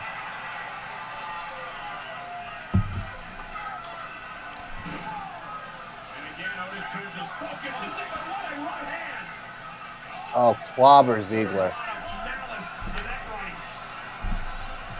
A few weeks ago, I left feedback for review of SmackDown that I wanted to see Otis and Ziggler at Mania. Stand by it. Pre-show. I mean, yeah, if you have... You could do that and have... what would you do? Miz, Morrison, Usos, New Day in a three-way? I don't think they'll really give him that spot. Here, I got some answers to my question. Can he win the U.S. title? Eric Marcotti says, yeah, why not? Bruavon says yes. Chris, I'm going to say no. Otis is a great mid-card character, which is something WWE needs more of. I agree. He's a throwback to a mid-card character that has character development.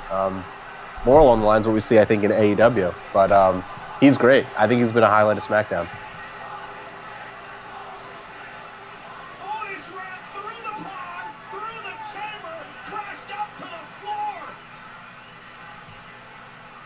Otis put it on a hell of a performance. Jeez.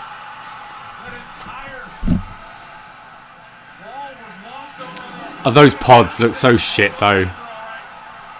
See, little inside baseball here. That's probably a very safe spot Oh, to take, completely. but it just looks awesome. But it looks awesome. I don't know. I know they've made the chamber more, like, safer, but I just think it looks like thin, see-through plastic he's pushing through, which it is. It does, but we know that. Like, I think as people that watch wrestling, we know that. And to me, it's when you can make things look cool, knowing that it's gimmicked. Still always a fan of that. Yeah. I just think you could do it, like, I don't know, sugar glass or something like that, which would look sick running through it. Yeah. Well, Davey, this is WWE. Yeah.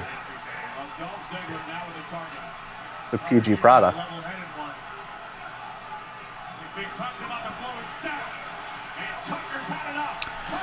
This has been a pretty good show so far, gotta say. Hey, welcome Harley. Hey Harley, how you doing? You missed the old chamber matches. We want the old Stone Cold. Whoa. I missed the old chamber matches. People are seeming to get warm on this match. I think everyone's working very hard. Yeah. I think the chamber, heavy machinery is out.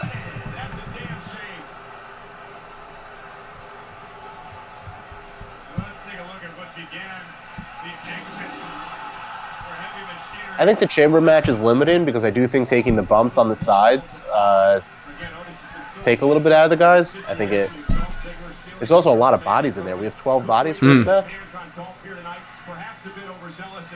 Looks like 10 at a time. Or that's been the match they've gone to.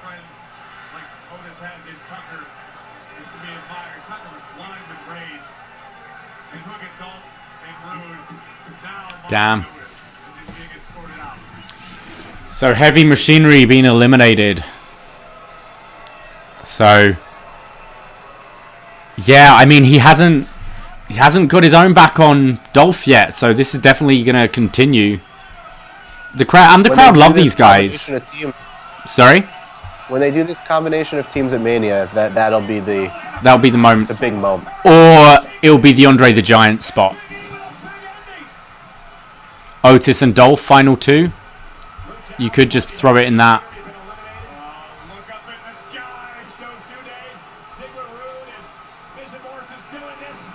Ooh. Oh, and he just said the same thing. Yeah, I can see that being a nice moment.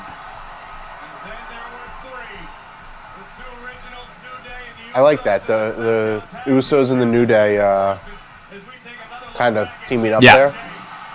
Well, they've got that respect for each other, haven't they? Yeah, I like that. I like that they played that into this.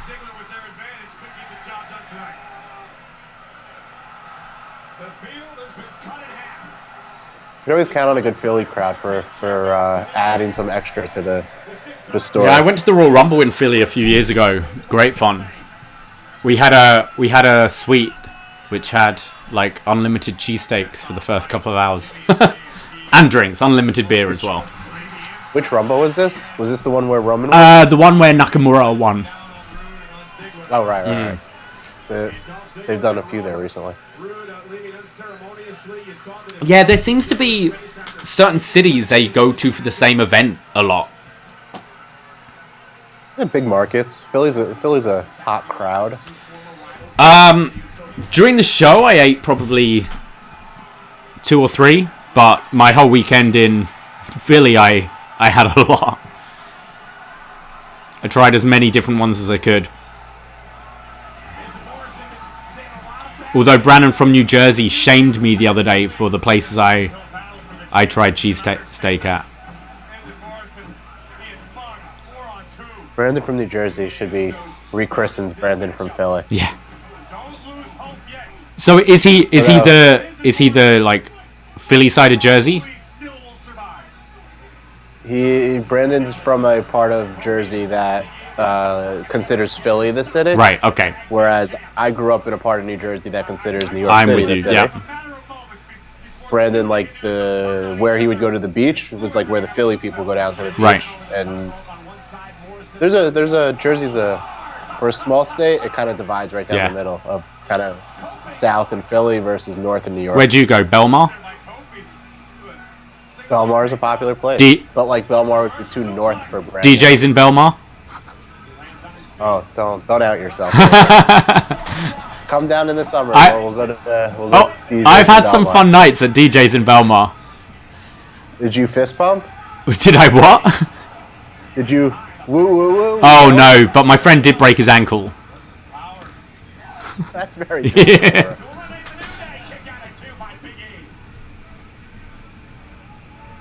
Oh yeah, Burak, I'll have to try it when I go back. Apparently there's a good cheesesteak place here in Toronto, but I can't remember the name. I do want to check it out. See how it compares. Yeah, this match has been pretty fun. Like, realistically, you can rely on these 4 to... They've got great chemistry.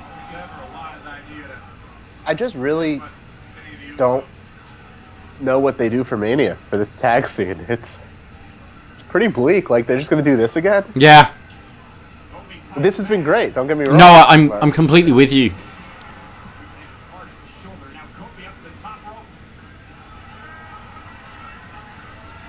Kofi.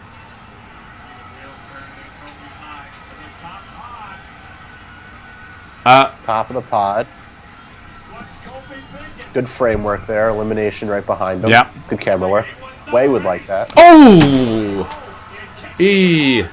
Opening home. And so Kofi just jumped off the top, landed awkwardly on his feet, and Miz and Morrison took him out. a year ago, Kofi Mania was born, and tonight, crash landed. Yeah.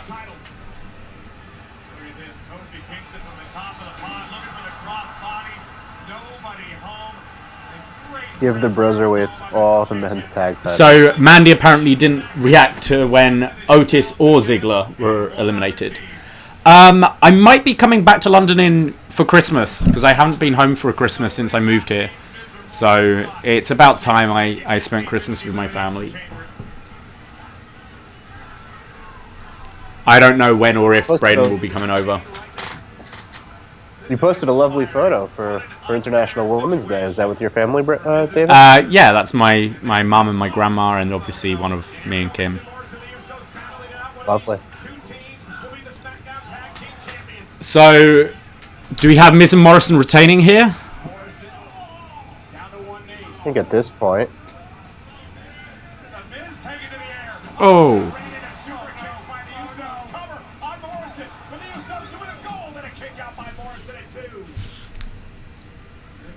So on Being the Elite, they replayed the super kick to Sami Guevara that he took in the tag battle royal, and it was a nasty super kick. Great selling job by Sami.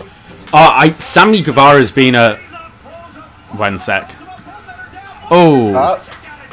Was that... I thought we were going to get simultaneous pins. Okay. That would have been creative. Yeah, Sami's been fantastic. So they were doing it, and they were playing off of, I guess, HBK doing a super kick to Shelton Benjamin in a similar way. And I saw WWE social media reposting the Shelton Benjamin oh, really? bump from the super. Yeah, like they couldn't help themselves about 4 days later. But those super kicks there were not quite as spectacular coming off the top. No. Ooh, skull crushing finale to Uso. I still don't know which one. Oh! That's cool. I like that. Figure something. Figure something. I like that. Say I like grabbing a limb like right after a pin attempt and going for a submission. Wasn't bad. I was a very big Miz fan around his title run. I like Miz. I feel like he could have had a run. Ooh. That's it. No. Got him. Oh.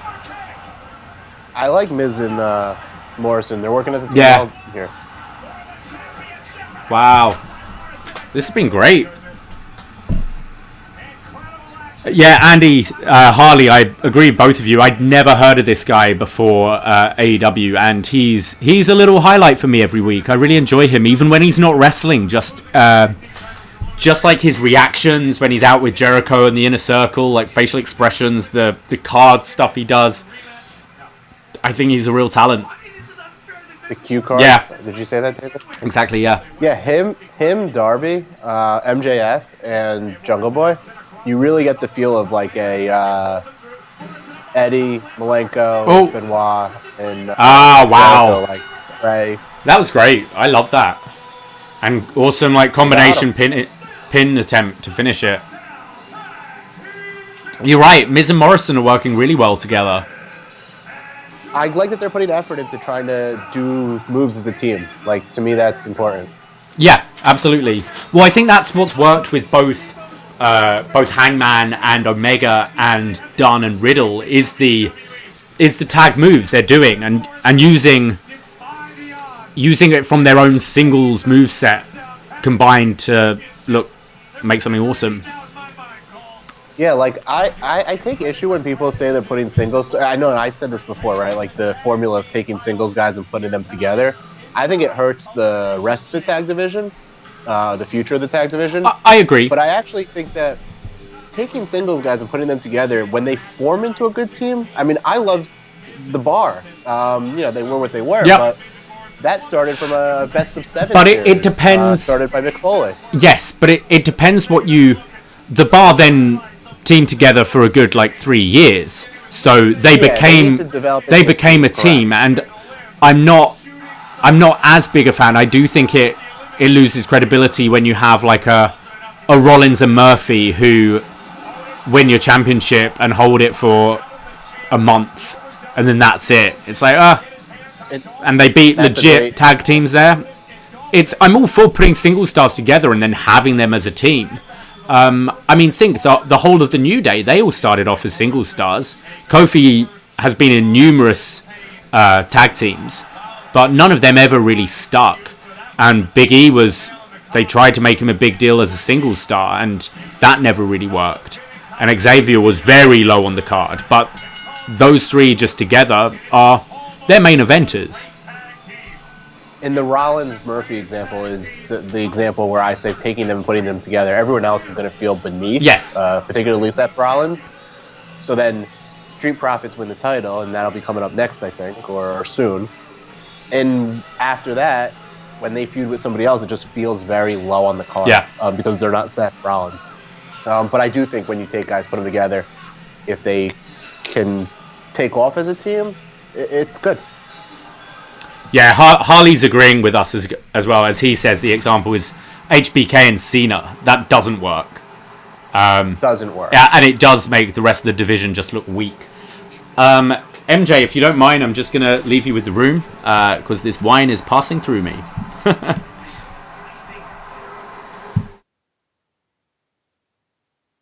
Right as I take a bite of some food here I have. See No Evil, I'm so happy I came to the show. I'm glad you're at the show too, buddy. Send us updates. How's the crowd? Crowd sounds pretty good on TV. Andy, 3 great matches.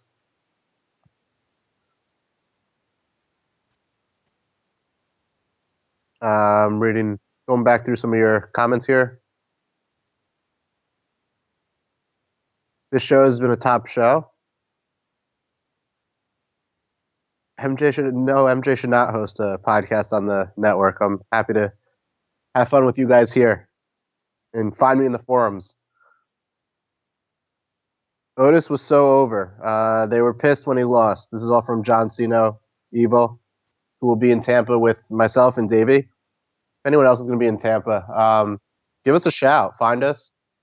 Get in touch with Davie. He's organizing a bunch of stuff. We're gonna have a good time. Hopefully everything is okay with the virus and the event goes on as planned, and it'll be a good time.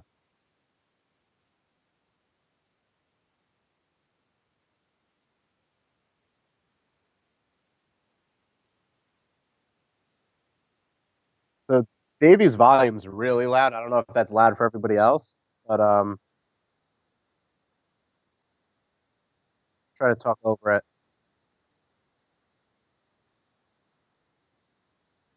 Interesting they put Asuka in this women's chamber match. Can she take a loss? Would it not have been better to put maybe Kari in it, where she could maybe take a loss? I had to say that before Davie gets back.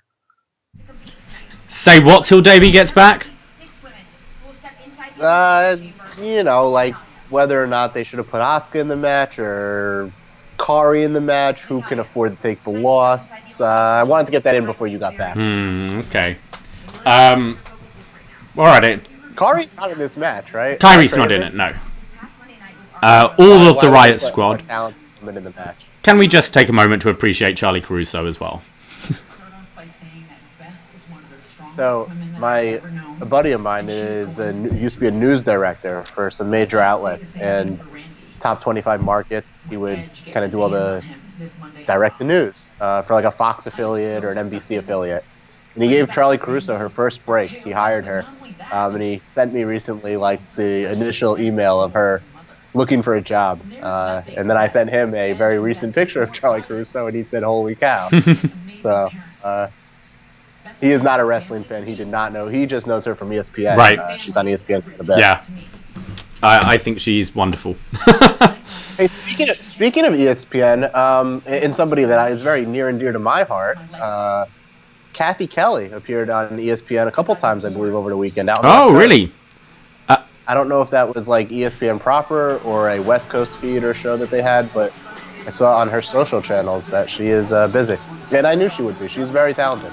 Yeah, I liked her. I think I find the ones that stand out, your Renee's, your Kathy Kelly's, I'd put Charlie in that as well. They just have a bit more personality than we had for a while, just these clones that would all just come out and sound so robotic. Whereas I think the ones that can add a bit more personality to it are definitely the ones that you remember watching.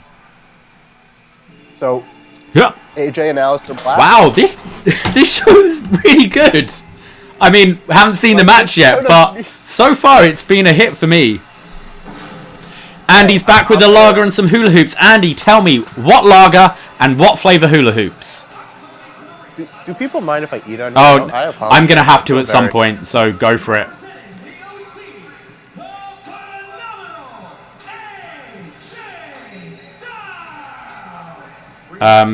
Yeah, Braden and I had to eat during the AEW show last week. It's long and I come straight from work, so the original hula hoops. And for a lager, Coors Light. Or GTO. Okay, I don't mind original hula hoops and Burak barbecue hula hoops for the win, but Coors Light. Andy. Chris Leone writes, Andy, come on now. WWE has one or two of these shows a year where there's no anticipation, but they put on a really good show. I agree with that. Yep. I think that more of their B shows should be this because the talent's there, and we always say this, like the most talented roster they've ever had. Ironically, no Brock, no Goldberg. But that's your title scene right now. I think that's without those guys, it's like still pretty good. I think that's great though. It allows your main feuds to, you don't want to overkill it. So just rest them from TV a bunch, and then when they're out every other week or so, it makes it special. But yeah, I quite like this way of doing it. It's just really the women's. I kind of think they messed up with, because I think it's so clear Shayna's winning that. Yeah, what is? I'm not a fan of King's sweater tonight, but not a fan of I'm King. not a fan of King either. So, I run down the Mania card, right? No Brock, no Goldberg, no Orton, no Edge, no Cena, no Roman. No Charlotte, no Rhea. No Charlotte, no Rhea, no Charlotte, no Becky, although she'll probably have a presence on this show. And for me, I'm going to see all those people at Mania, and forget being there live. Like, we're going to all see them on the Mania card. Yeah. This is a perfect show for them to do, like, one before. For sure. They're going to, they're going to shuffle up to the top of the card. I mean, when you think of, like, New Japan, between the G1 and Wrestle Kingdom, they have maybe one other big event, but the big event going into Wrestle Kingdom is your Tag League, which is like a B, C level series of shows. So, but it just builds up the anticipation more for those big matches, I feel. A lot of their, they usually do like a Dominion or a New Beginning and support. Like, they'll do one big show of their tour, but they have these other kind of lower level where they do a lot of the lower down titles. And I think it's a good formula, and it's a good formula for WWE. There's, again, so much talent. Because realistically, if you have Brock or Goldberg defending their titles on this show, who really wants to see that? Like, it's just going to be another Brock Ricochet. You're gonna have to sacrifice. It's either going to be someone that they don't see anything in, so they can sacrifice them, or you're talking about one of your biggest stars getting a loss going into Mania. So I think it makes sense. Does a Seth Corbin match for the title when Seth was champ, or does Kofi and Kofi faced at one of the points when he was the champ, like, does that on a B level show make the title feel important, and therefore make the guy holding the title feel important, or is it just kind of done? I'd say those shows you're talking about were coming off of Mania, though, where you need that guy to have the easy win right away. Going into Mania should be the climax. Mania should be the biggest card you can possibly give. So, like, no, I don't particularly want to see Corbin versus Seth, but also, you're just a couple of months away from SummerSlam, and you do need your champion, and it's usually a babyface champion coming out of Mania. You do need them to have a quick feud and a good, successful title defense. It used to be Kane. I feel like it was always Kane was in that match, right? Big Show. Kane or Big Show, just some big lad who they can get a win over, but can beat them up and be a realistic person who could beat them, but you know they're not up there.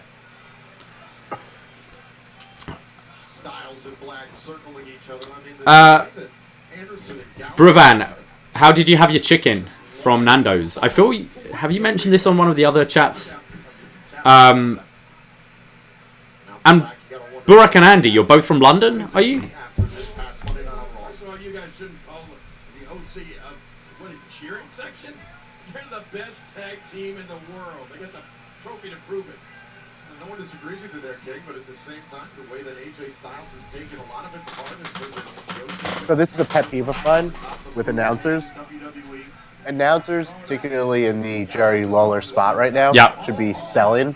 They should be selling the performers, selling the importance of a match. This is me, personal preference, but I think a lot of people think this way. Yes. So you just saw an Elimination Chamber with 6 tag teams that absolutely worked their butts off to kind of have a standout performance. 4 tag titles. King is just telling you how the OC is the best tag team in the world about 5 minutes later. As if that Elimination Chamber match never really happened. I know it's different brands, but it's the little things like that. Well, I mean, that's their title, isn't it, at the moment? Because of they won that tournament in Saudi. So I know what you're saying, but I think that's like the moniker those guys have for themselves at the moment.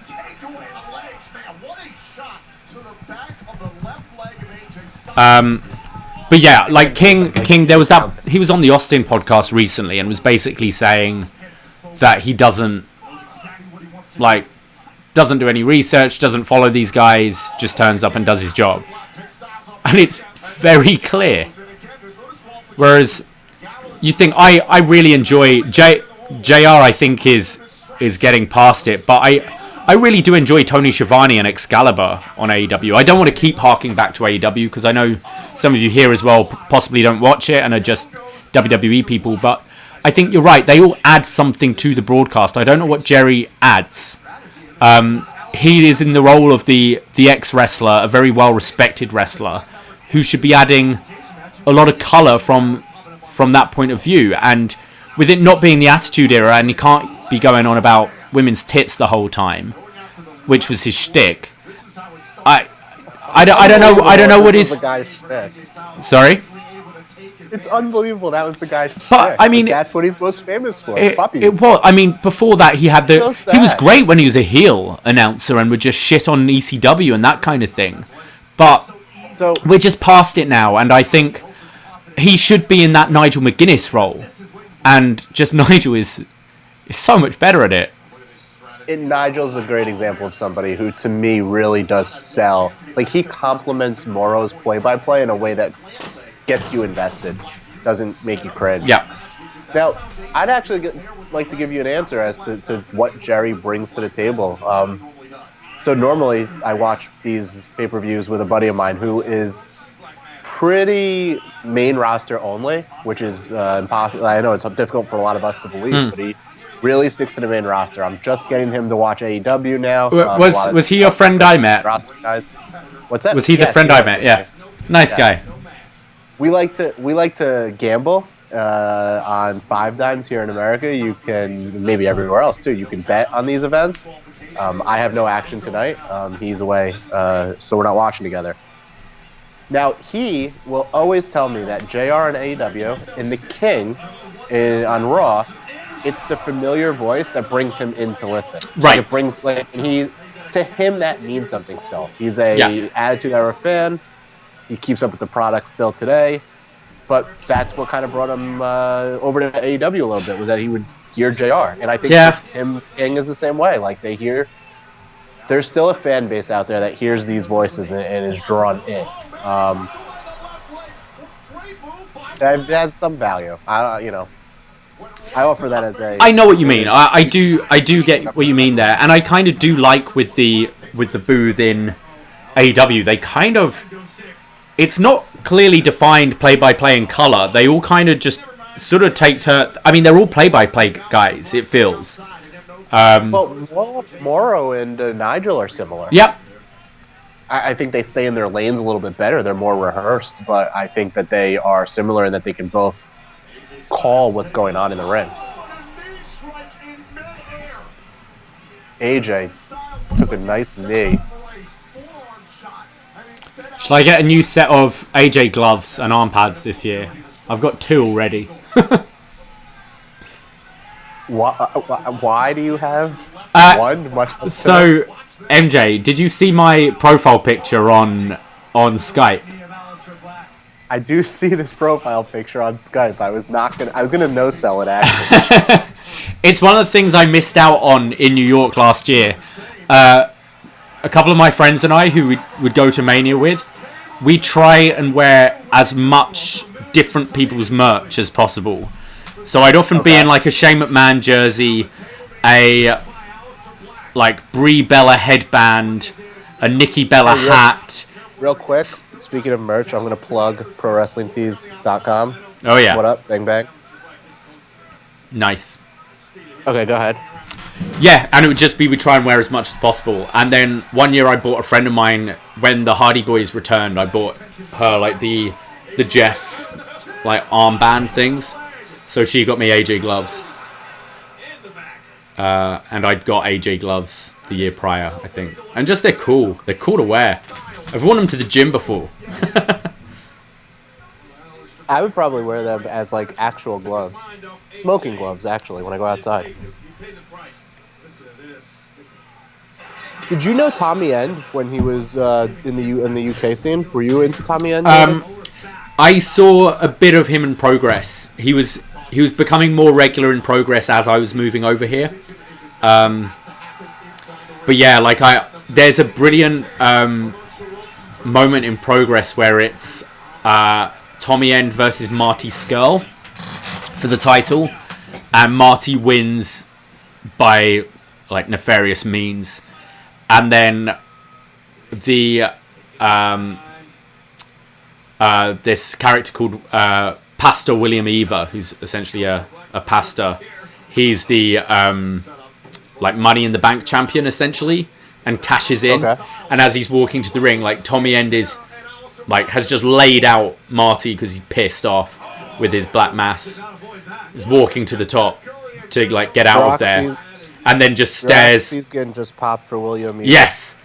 I was there. He's saying he was there. You were there? Very cool. Insane pop. It's really worth watching. And Tommy End just gives him the look like, go on then. Finish him off. And William Eva wins the title and his crowd surfed out. It's very fun. His NXT UK match that debuted during that tournament, he wasn't in the tournament, but I believe he had a match. With Neville. Was it? It was phenomenal. Yeah. That was my first introduction to him. And then if any of you have been to New York for like SummerSlam over the last few years or WrestleMania, by the Barclays Center there's a bar called McMahon's, and it's obviously because of the name, but also its location. It's a great hub of wrestling fans before and after the events. And before he was signed, I was outside with my friend who was having a smoke, and Tommy End's just stood there, and obviously with like the face tattoos and all that, he's pretty recognizable. And my mate's like, oh shit, you're Tommy End, because he'd go to Progress all the time. So yeah, but scary looking lad. Vicious Nita, AJ.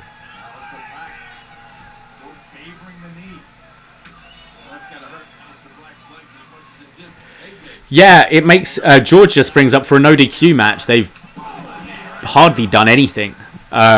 Just a kendo stick and a chair shot, which makes me think this match might get a bit of time, because I imagine it's gonna build up.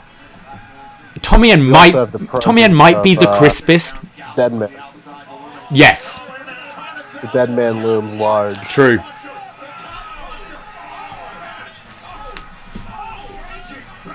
Oh, he's wrenching.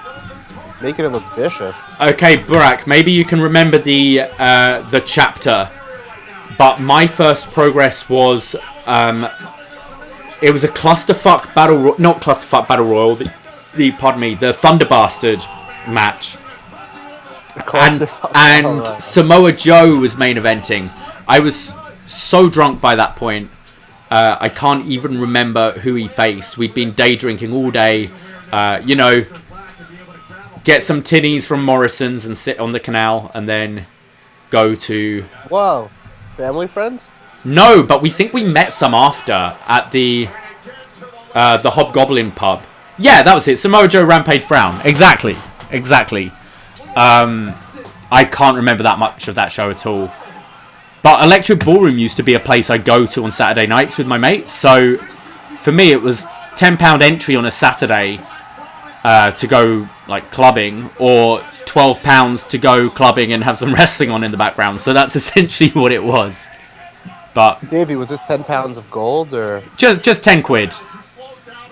10 British sterling. I'll see myself out. Sorry, I'll see myself out with that one. But no, it was funny that night. If any of you, Mike Hogan's occasionally appeared on the show. He's a good friend of mine, and we went to a pub after. We'd been drinking since the morning. We started off like on the train up, so like 10 in the morning, 10 shillings, and we ended up outside of this pub. I think it's called Hobgoblin, and there were these like Russian and Polish girls who wouldn't tell us what their jobs were, but they were very attractive. So we kind of thought they were either one thing or the other. But we ended up just getting pissed with them and singing My Chemical Romance outside this pub at about 1 in the morning. It was fantastic. Good times. Sounds like it. Sounds like my kind of night. Yeah, it was fun. We did see a shot of the table looming on the outside. Chekhov's gun. Ooh! Brainbuster! Just the talent that these guys have. No commercials really makes a huge difference. Oh, it really does. Has Black's lip ring been ripped out, or had he taken it out before the match?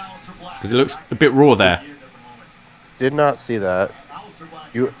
I'm not gonna. Brew Havon is asking questions. I almost heard that one out loud. First time experience. Brevan at the Brady. Please direct those questions to at the Brady. I almost made a rookie mistake on this watch along, reading that out loud. Fully understanding what he asked. AJ's going through the table. For sure. Hey, staying in the UK for a little bit.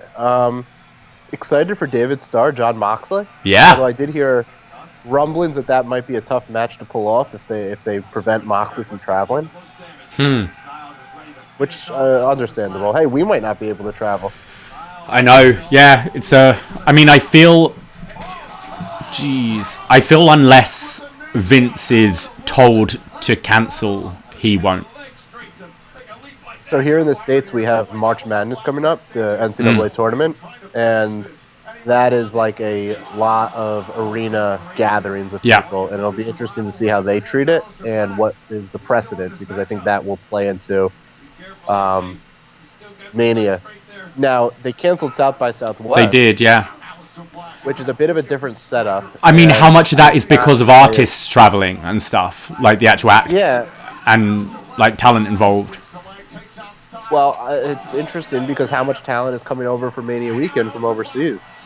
For Mania weekend, but not for Mania. Like Mania, it's just domestic talent. But you're talking about, your spring breaks, all of those shows going on, your progresses, all of that. We're going to have a conversation offline if Minoru Suzuki cannot make it to the United States for spring break. It is about 50% of my excitement for the weekend. Yeah, I'm kind of with Brevan. Especially with what happened with Saudi a couple of years ago and they still went ahead. I really think unless they're told explicitly this is not happening, I don't think they give a fuck. German suplex into a bridge. Vince is buddies with Trump, and I'm pretty sure they both think this is a make believe anyway. I don't know.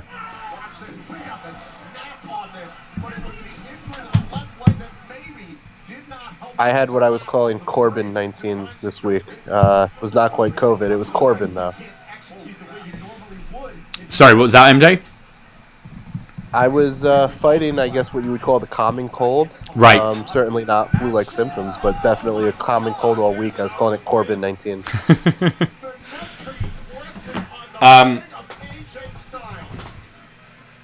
Alistair Black is putting in a hell of a performance. His moveset looks so much more vicious against a guy like AJ who can really take he's it so precise. Like, everything looks like he is legit just kicking, kneeing people in the face.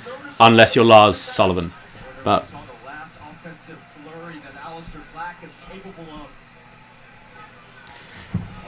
yeah, Alex, I do not doubt that one bit.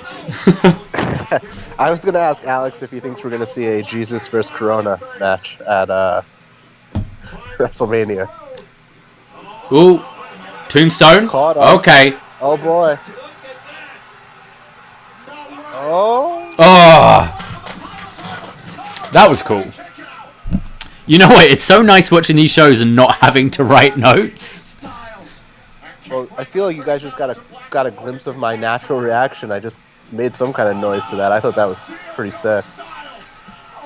Chair in the corner. Set it up from before.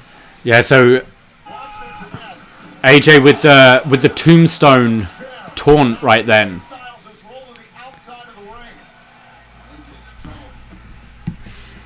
Oh, MJ, you've shrunk again. Let me fix you. I don't know. That's weird. It's fine. People say that I'm too large to begin with. Hey, if you're in the chat and you happen to know who, was it Gambino? Gino Gambino. Do people think I look like Gino Gambino in the chat? Please comment. I have been made fun of quite a bit. I've taken it on the chin on that one since Wrestle Kingdom.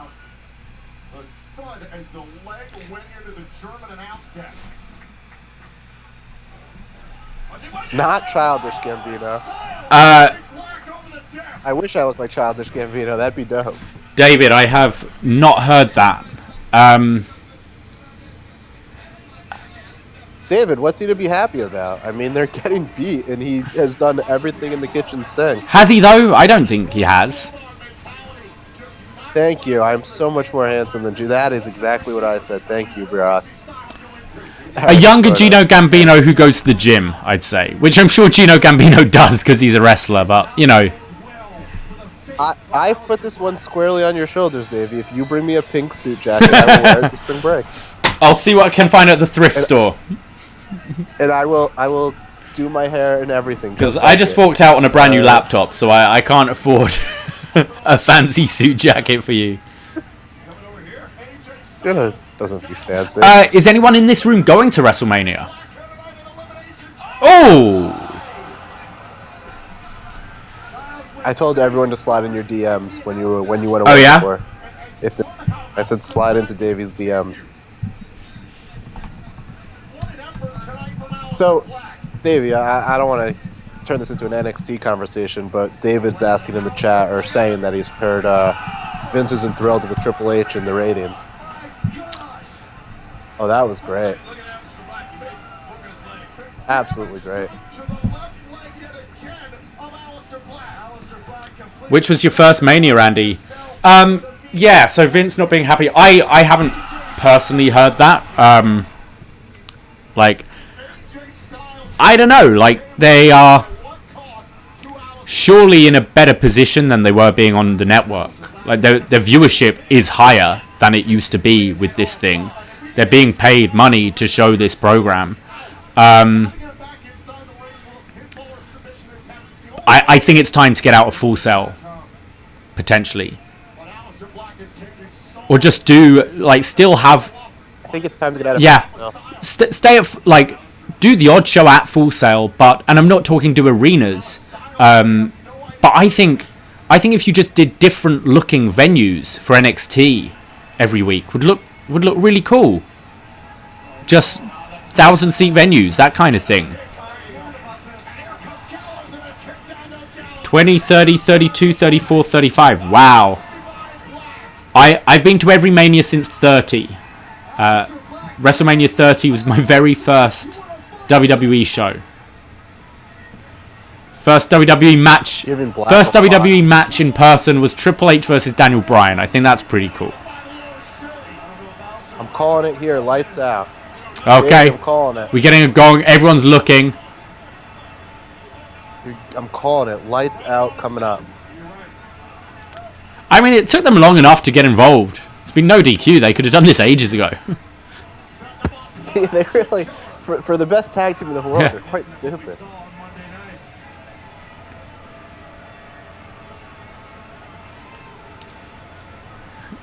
Big over-the-top setup for the Undertaker entrance.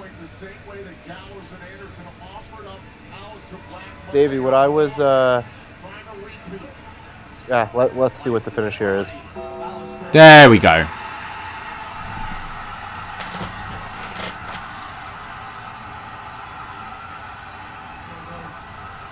There it is.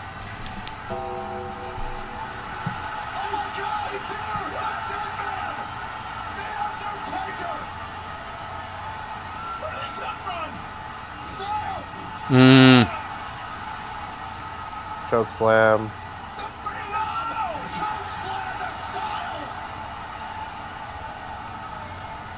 Awesome. This is it. You don't need more than this.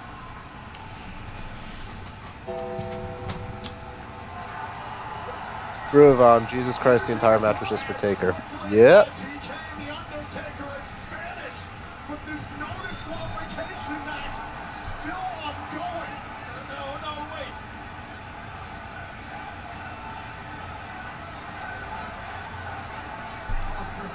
I think they gave Black enough before that he does not look weak.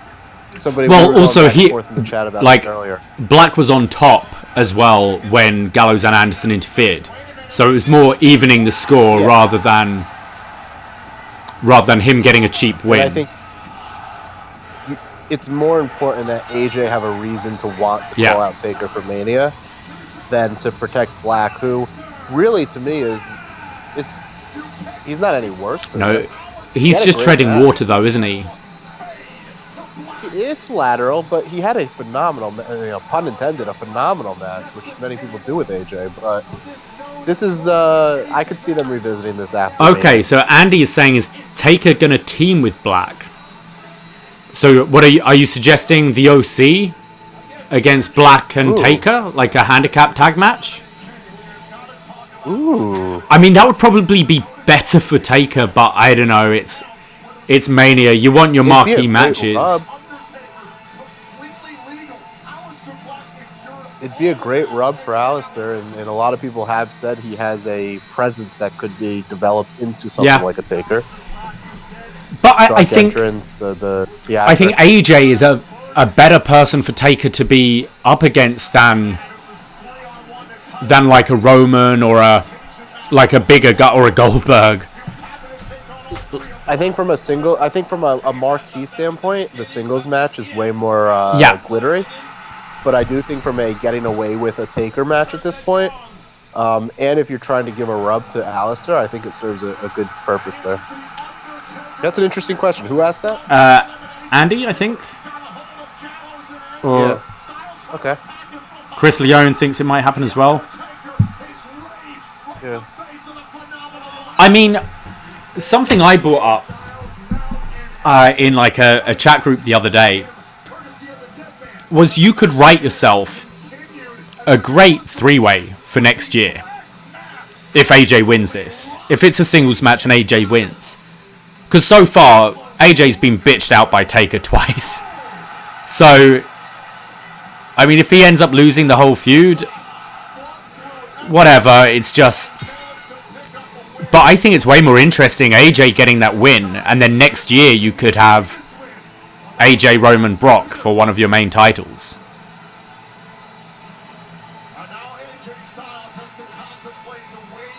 I'm gonna go with the chat here. I'm gonna say, make it a 2-on-3. The ruthless aggression they just showed, the Evolution. They brought The Rock came back to help Mick Foley fight Evolution. That 2-on-3 concept, if you're doing it with the right stars, really can give the rub to guys like AJ, to Gallows and Anderson. Like, they need to move past just being a team that's behind AJ, and they need to get featured. And I think a 2-on-3 allows for that a little bit. So, Davey, I wanted to ask you these questions about go NXT. for it. How many cage matches did NXT do before the other night? Before Wednesday, how many cage matches took place in the history We've had, off the top of my head, Shayna versus Io. We had Johnny Gargano versus Alistair Black. We had Ty Dillinger versus Eric Young. Now I'm struggling. Before then, Cole Gargano. We had the match in Toronto finished in a cage. We had Samoa Joe versus Finn Balor in a cage. And I think Joe Ballard, Joe Nakamura. Somebody is saying Joe Nakamura. So I brought this up because part of what I've struggled with NXT since the move to USA, and to echo your point, they're doing way better than they were in terms of both viewership, and they're getting paid for this, right? So that's a financial and a business success. But part of my problem has been that they've burned through a lot. When you talk about, all right, so they brought Finn back, and at the time I said, okay, how long till the bringing other tasks down? And you saw, which was, let's call that a unique circumstance. But now Charlotte Flair is there, and that didn't move the rating. And now you're doing cage matches where you're doing 2 cage matches in one night. You've maybe not done a dozen in the history of NXT before that. I think the way that they have structured some of the takeovers, certainly the one for War Games before Survivor Series, when you had that kind of hanging over it, and then when you had Worlds Collide before Portland, and then Charlotte makes her presence felt at Portland, where that kind of hung over it. They've started to really water down NXT, and that doesn't mean that I'm not enjoying it, but they've done a lot of classic WWE things to the product that has, to me, watered out or washed out a little bit of what made it so I know what you mean. I really think kind of the slump started around War Games, because I think you knew the direction they were going in singles feuds, but you had the gimmick of War Games kind of in the way, so it sort of pushed everything back a couple of months, and I think a lot of it got tired in that time, and I know what you mean. Like, there's been a couple of desperation that I don't really think a Charlotte Flair is going to move the needle that big. Sure, like your WWE fans might tune in. People that watch Raw every week might be, oh, Charlotte's on NXT, might tune in. But I think there's something about trying to get the casual viewers. And if you're flicking through TV and you don't care about match quality and you don't know who these people are on either show, AEW or NXT, and you see one in a studio and one in this arena with a really hot crowd, I know what one I'm going to think looks like a bigger deal and stick with and maybe get more invested in. Your hardcore wrestling fans I don't think, are the ones you should be targeting, because they're watching both. Not necessarily they are watching both. I agree. I think that's a big misconception with the ratings. I think whatever they do on the live rating, I think you can pretty much say that 1.5 million people are watching it both. Numbers aside, though, my concern is that, like, NXT had this urgency to it, this feel of like we are such a different type of WWE product. And what I find now is, as a third brand, and they call it the third brand, is that they have taken out a lot of that, I'm going to say urgency, but a lot of that desperate feeling of like, we're going to be different. Now it doesn't feel as different, it feels more assimilated. And to me, that has certainly hurt some of the I'd say week-to-week forced interest. a lot of it. I think it was something I forced felt is a good in word.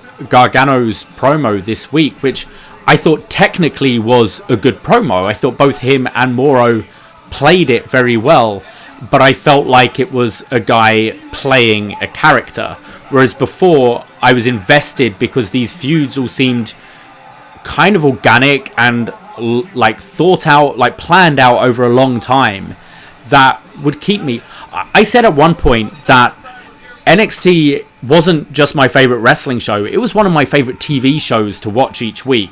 It would end, and I'd be like, terrific. I'd watch an episode of Game of Thrones, or back in the day, Lost. Lost would end, and after the episode, I'd be like, fuck, I've got to wait a week to see the next episode. Whereas, Davey, yeah. do you want to do a Lost podcast? Oh, I'd love to. Are you a Lost fan? Do you want to start from the beginning? Oh, yeah. I am. I lost. I pun intended. I feel like John Pollock tonight. I lost several years of my life to that show. Oh, are you mad? I was on Lostopedia, just kind of like, I was the person that in college I'd come so everyone would be watching together, and I'd come in with all these crazy theories, and they'd want to ask like all these questions. I love it. You know, we probably crossed paths in one of those forums back in the day. Probably. For those of you who are watching with us in the UK, you'll be familiar with Richard and Judy. Used to present This Morning and then had Richard and Judy show on Channel 4. I got selected to be on the Richard and Judy show to give my theories about Lost. And Chris, I think I'm in the minority. I love the final season. I love the finale. Not a bad idea. Kevin Owens could be anywhere. I'm sure you guys not over here. The one man who enjoyed the ending of Lost and Game of Thrones. Maybe I've lost all credibility. Who knows? Yeah, I met Richard and Judy.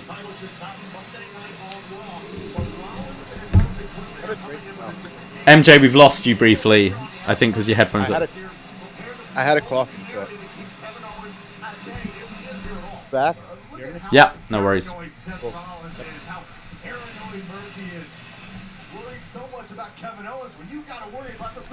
Yeah, Chris, I think a lot of the loose ends were actually wrapped up. They just didn't kind of explicitly tell you everything, which is something I appreciated of the show. They didn't spoon feed you everything. Full hearts. I have no problem with the ending of Lost, and I also had no problem with them not answering loose ends. I think it's one of those shows that at some point you just needed to give in to the fact that not everything would be answered. Yeah, I mean, I think I don't know if anyone watched season 3 of Twin Peaks. Like the whole of Twin Peaks is so like. Maybe like one of your postmarks under mention. That's funny. You just. I feel so much of. That was really funny. Yeah, I mean that is how you sat right now. You're getting super casual. I'm here at a desk, and you're just sprawled out. Sprawled out. Hey guys, this is a watch along. We're just hanging out. Oh, that just killed me, Bruhavan. I feel this match could potentially be the first lull of the show, but then you look at the talent involved, and you're like, I mean, it shouldn't be, really. I'm checked out. But this feels the most kind of, I don't know, main roster match. If that makes sense. I'm checked out. That's literally why I'm checked out.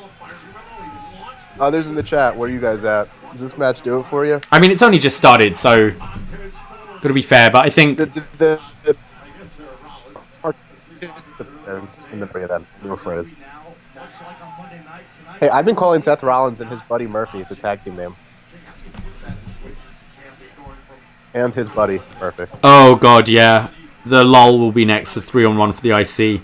I like MJ's theory with this. Yeah, so I don't know. I'll tell everyone because I don't know if, who was in the room before.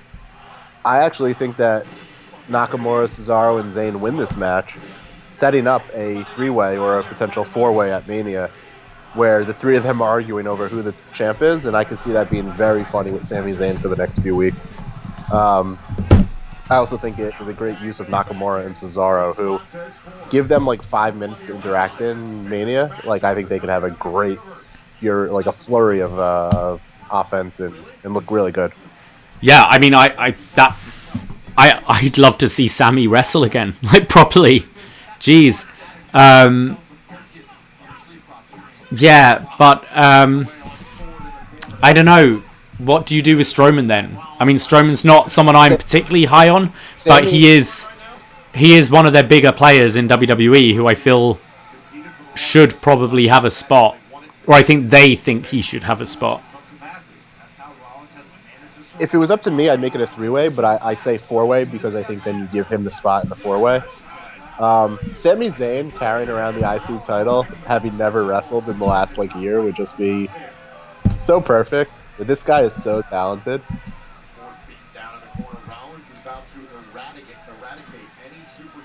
He is the definition of making chicken salad. Yeah, I just get sad whenever I see Sami Zayn out there. I think he plays the part very well, but unless there's some sort of injury that I'm not aware of, I'm just like, this guy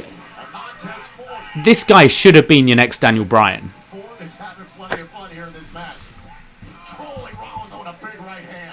Ruhavan is not big on Strowman or the WWE. What's going on here? MJ, you got big again. Is it because I'm not one of the postmarks? There we go. MJ's moving all over the screen. I don't know why this keeps changing, but we're working on it. Have Strowman kill the roster and WWE. Sami Zayn could Eric Marcotti. Sami Zayn could legitimately be a top 10 wrestler in the world. They have him in a managerial role. Insanity unless there's and the thing is, he takes bumps. He does do stuff, but so I don't know if it's just niggling and it's his choice or what. It's very bizarre to me.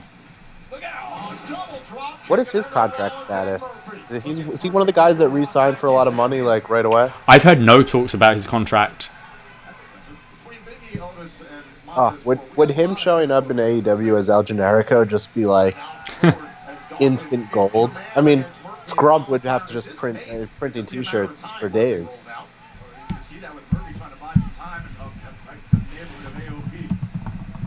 Shout out to Scrub. In my Pro Wrestling Tees hoodie that he sent me. And again, this was a smart moment because it was Dawkins who never realized the tag as he was pursuing Murphy around the Crowd are dead, says Andy. Yeah, see no evil if you're back. Where's the crowd at for this? Guys, I think the party's over. But I say Sammy's, really made.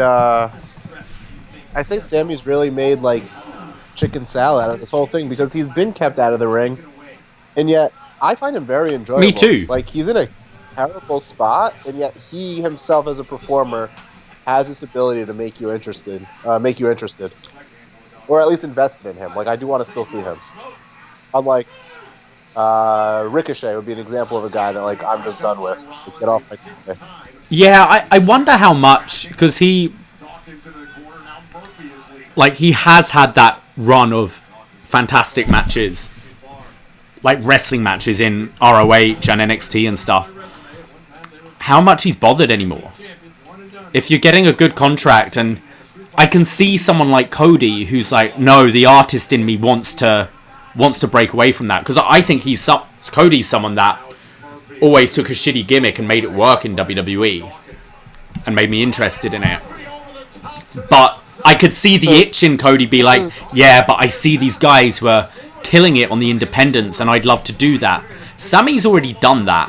So if he's been paid good money to just come out and run his mouth a bit and occasionally wrestle, he might be okay with that. So this is where I ask the question, making good money in WWE.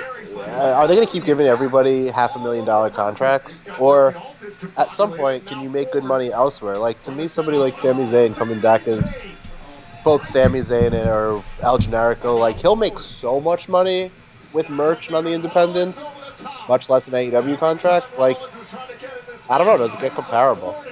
Yeah.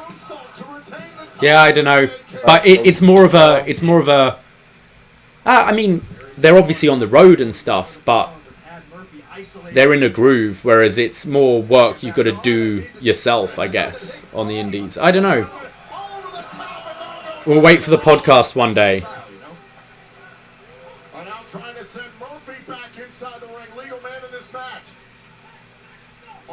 I think this match is suffering from the rest of the show so far being really good.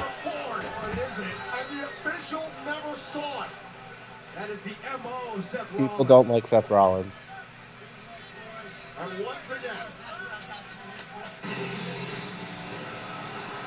Okay. Whoa, that was loud, David. What was that? What was loud? The Viking Raiders entrance music. Was loud for you or on my thing? It was loud. Oh, that's weird. It's no Judas. You don't have to turn it up.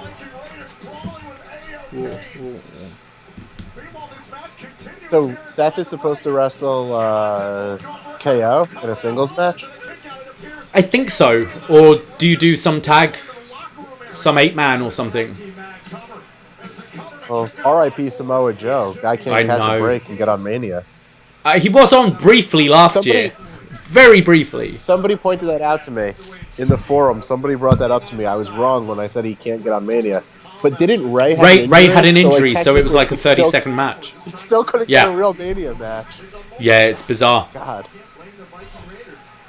Goes back to my TNA days of like, I do want to see Samoa Joe in a spot like I feel like Joe's another one who the wellness policy thing was he didn't show up for the test.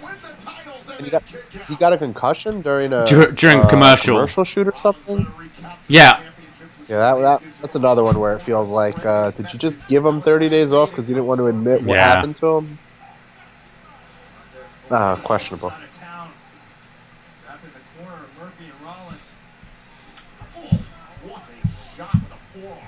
Joe is toast, says Bruavon. Poor Joe came to the main roster too late. It certainly feels that way. So I always say this about talent that you followed through the independents, or in this case, Joe being a TNA guy for me. Like, I will never not enjoy seeing them have big moments, having big spots. Even Ricochet's disappointing Super Showdown match, and that was an absolute burial. Like, I still enjoyed his entrance. Like, I still wanted to see him come to the ring and have that kind of pyro. It's still very cool to watch this guy for years and then see him get that kind of focus. I also should say it was a burial. Maybe it'll be a story. It won't. We saw what happened with Kofi. Apparently Vince wanted him to lose on Raw. That was a Vince against Riddick Moss. Yeah, apparently it was supposed to be R-Truth or somebody else. Yeah, I mean, if it's... They know that they can bury the guy so that the guy then gets over. It just... By the summer or by Money in the Bank, we might all be rooting for Ricochet the way we rooted for Kofi Kingston because... Like, what are you doing to the guy? And then we all root for him because we want to see it, and then he's a babyface. It just shows how creatively stale they are, though. That's their... Yeah. That is their thinking.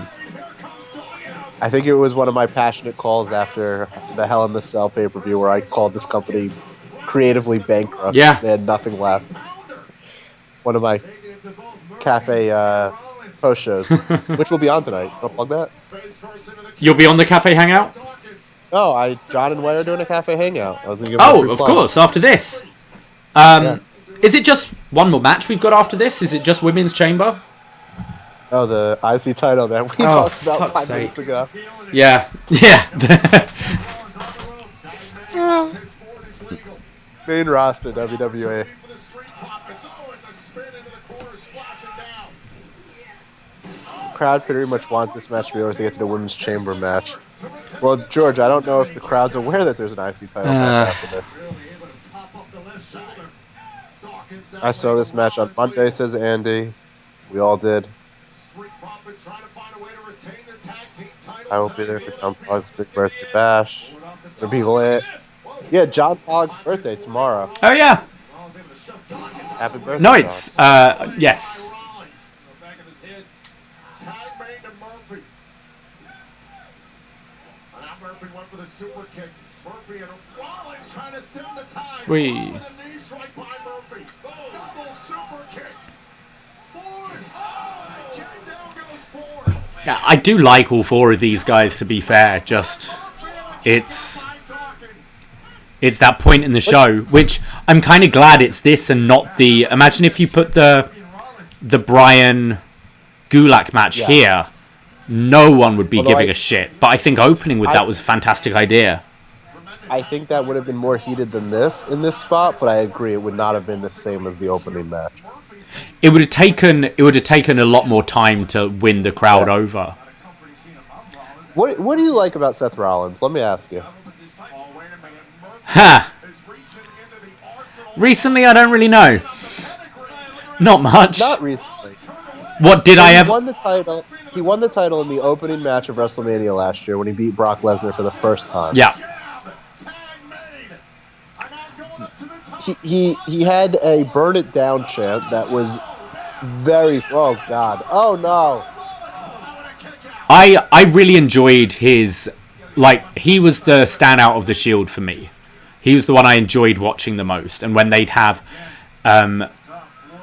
like, they break off into the odd singles match and you'd see, like, Punk versus Rollins or Bryan versus Rollins. They were matches I really enjoyed. And then I loved, and he'd do the cool shit. Like, in those matches against Evolution, he was the guy jumping off of things, jumping off balconies.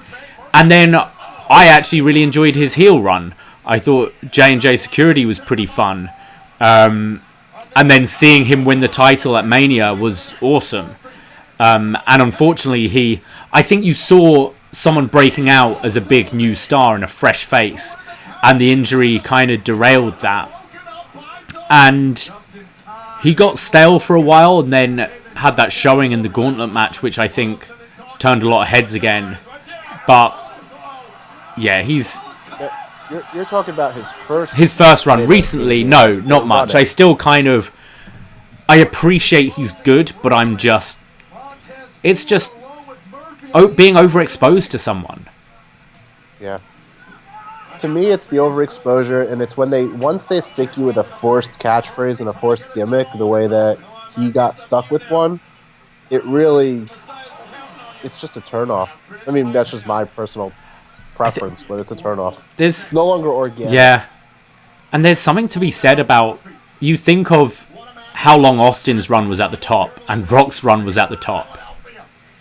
It's less than Rollins has been there, which is that's true. They didn't, and it was Hollywood and injuries that kind of forced that, but neither outstayed their welcome.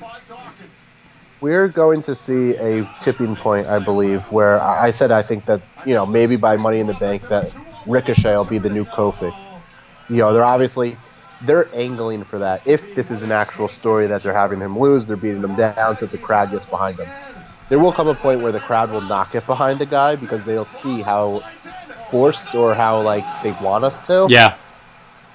And it will be very interesting to see what they creatively do at that point when they can't use that trick anymore. I think you see that in Saudi Arabia with Mansoor. The crowd doesn't seem to be so enthralled with Mansoor anymore. But it's because they probably realize now, he's the home guy that comes out and is never on regular WWE TV. What's going on here? Oh, it's KO.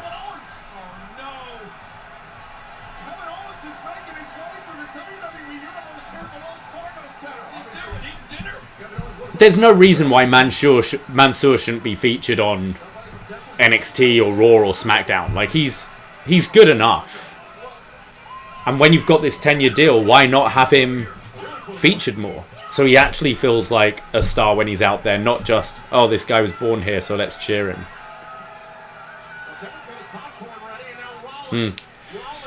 Now I'm getting hungry.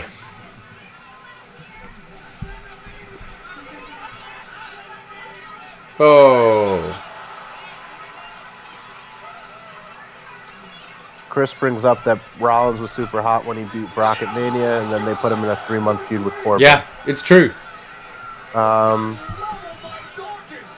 We see him. Andy says we see him too much, but we see everyone too much. Yeah. What else I got here? Alex says makes an interesting point. WWE is too large to have one top guy. I would agree, Alex. I think tonight's show shows that you don't need to have the same top guys to have good feuds, good programs, good matches. Yeah, I'd go along with you there. I think this is it. Nice. Well, KO woke up the crowd for sure. Much needed. The ironic popcorn munching is actually comical. Yeah. Says George.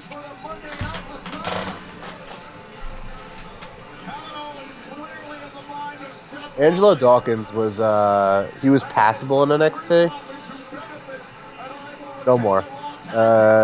He needed Ford. But like, I think he plays his part figure. Well, yeah. No, I'm actually thinking his figure and his conditioning was passable in NXT. Oh, I'm with you. Yeah. He's in the deep end now, and I don't think he can swim with the big boys. Right.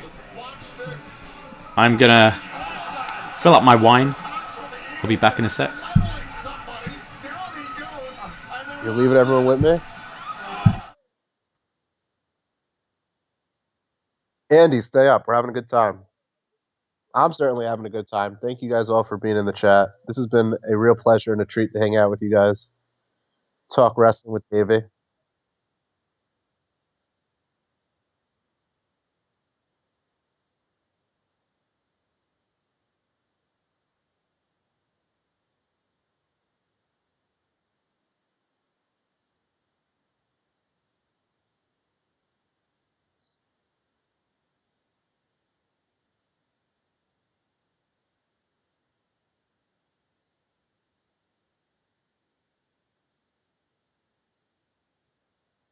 So I'm hoping we get a nice KO Steve Austin interaction on Monday Night Raw 316.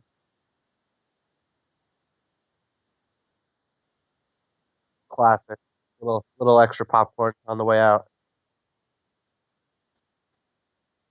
Oh, Andy, it's 2 a.m. for you. Didn't realize. Have we gotten an Austin popcorn steals the show, George?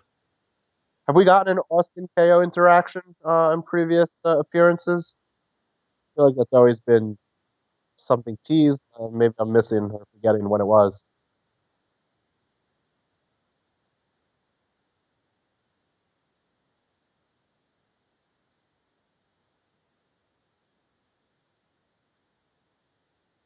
We avoided that last time. Thank you. Yeah, I think it's time to do it, especially if you're going to try to heat this up as a singles match on a already pretty stacked card for Mania in terms of singles matches.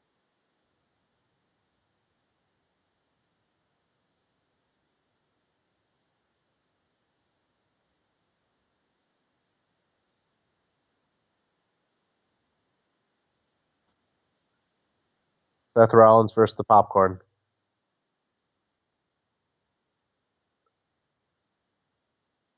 I'm very over Seth Rollins. You guys can probably tell from my comments during the match.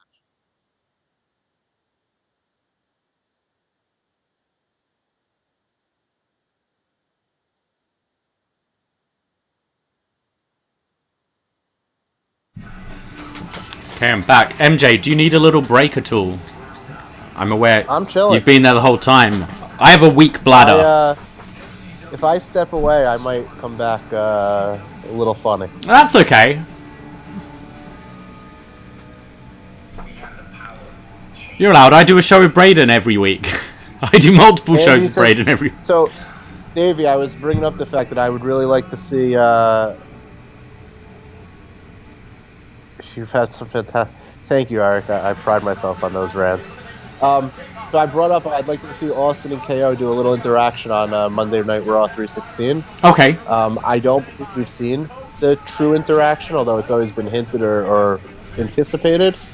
And then let me go back real quick. Andy says, "What makes Seth vs. KO stick out?"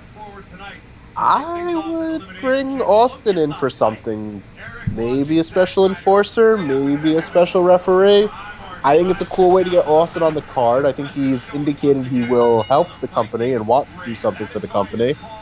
That would definitely give it something. And as I was saying, Mania has a lot of loaded singles matches, especially if AJ Taker stays singles. There's a lot of top singles matches where KO and Rollins would probably feel like fifth, and I would maybe look at bringing. Would it overshadow the match though? I mean, yes, but I think it should. Like to me, all right. So you have Goldberg, Roman, Cena, Fiend, Orton, Taker, AJ. KO Seth really doesn't have a place, but if you bring in Austin, it does really add much to it. Plus, you do have KO very much doing the Austin stuff right now, so I think that'd be another way to give a good rub to a guy. I know what you're saying. I can see them doing it as well. I just feel I hate WWE's use of these legends. Yo, Bruno, stay tiny. I don't want no more. I don't know why it keeps doing this. It's irritating, but yeah. There we go. It keeps just reverting back. Oh, that cracked me so hard when he said, "Paint me like one of your postmarks." That would crack me good.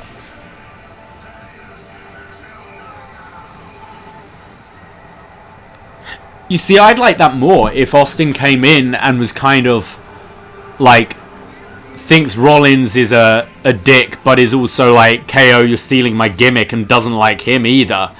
And then like who yeah, told you and then you could get over like KO. I mean, that turns you heel, doesn't it? Stunnering Austin, but what do we think of Braun's pierced nipples? By the way.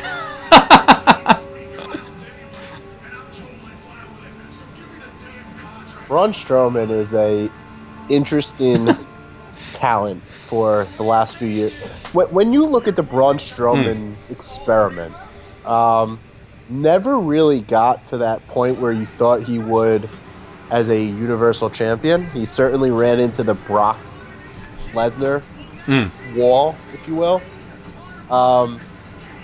Look, he had a thing with Tyson Fury, which, you know, I think had he had it after the fight that Fury just had, would have been massive. I think he unfortunately ran into doing it just before Fury really took off as a pop culture. I think Fury was pretty big in the UK, but worldwide, unless you're a boxing fan, hadn't really crossed that border yet. Whereas you're right, the fight recently, kind of everyone was talking about it. And it's interesting because did more people know who Fury was because he appeared on that? I don't think so. Like, there is something to that. I knew who Tyson Fury was. I was much more interested in watching Tyson Fury fight because I saw him in WWE. And I'm somebody that follows boxing and UFC to an extent, kind of like on the edges, like on the fringes. But that got me invested in wanting to see Tyson Fury fight. So I put myself in that bucket. Whatever happened to Kane? Asked Eric. Eric, I'm gonna ask you whatever happened to Kane. I would think you might have a better idea. Weren't Kane and Ronda, didn't they have a photo together at some WWE thing recently? Like this week? I can't remember what it was. Was that at the heck?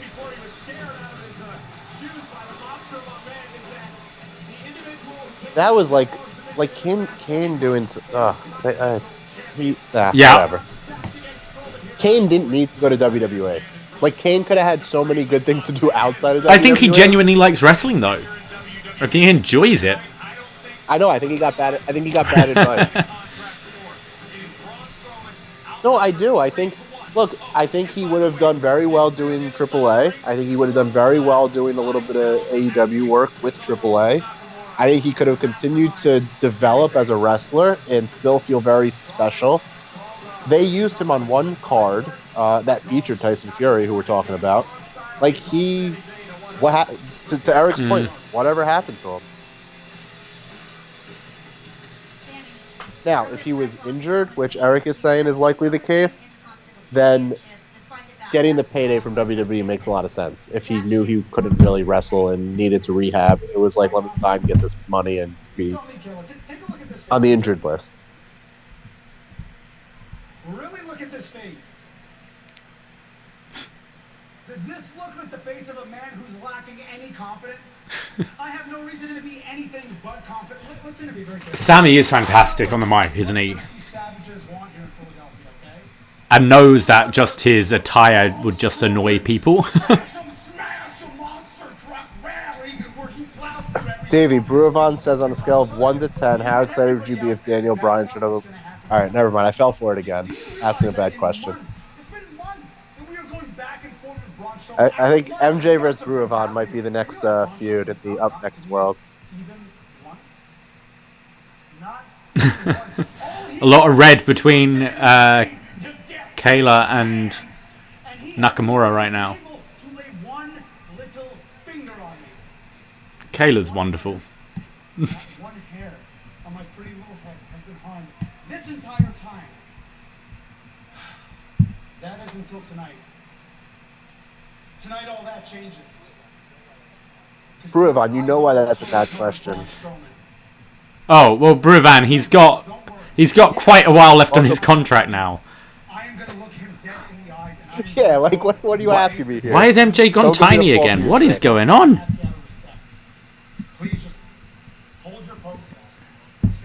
People have asked me also, and this is just a self-plug, people have asked me if I'm going to Blood and Guts. It's in Newark, New Jersey. I plan on going to it. It's the week before I leave for Mania.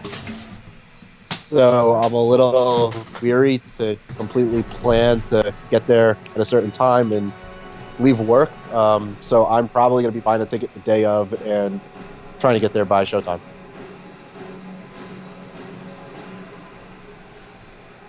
Strong words from Sami Zayn. Will the mind games work on Braun Strowman? This is hypothetical. Oh, well, obviously I'd lose my mind, but it's not happening. Sorry, Bruvan.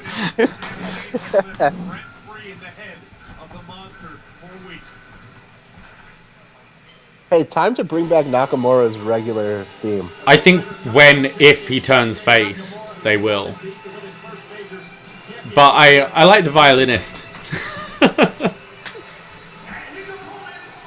Oh, that was a Mania entrance that was phenomenal. We were talking about live performances earlier. That was great. And it actually used an instrument. I've always... fucking hell. MJ, what's going on with your picture? I'm sorry. I'm good, man. The smaller I am, the better. You want to be small? I don't want to... Yeah, the only thing I didn't like about that entrance was the t-shirts. I always think t-shirts look naff. But I would... You're just yeah, I'm just trying to fix it. I don't know why it keeps on, like, reverting back. I'm now moving everything around. And now you've gone big again. What's going on? I'm sorry, guys. I'm new to this. It's going... Andy just asked me a question. Just as you're a Twitter golf fan, you play, watch, or both. I am a golfer. I'm an avid golfer. I play. I watch. I'm very into watch. Very into following it. Similar to how I follow wrestling, although it's not as easy to watch or as enjoyable. And I can play a little bit. I used to play a lot when I was younger, and I'm decent. I just learned there's this lock button, so you should be fixed now. A John Moxley button. John Locke. No, Oh, John Locke, of button. course. I'll see myself out.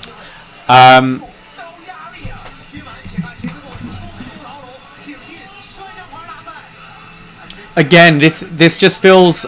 I'm not gonna ready for the main event now. It just feels a match too long.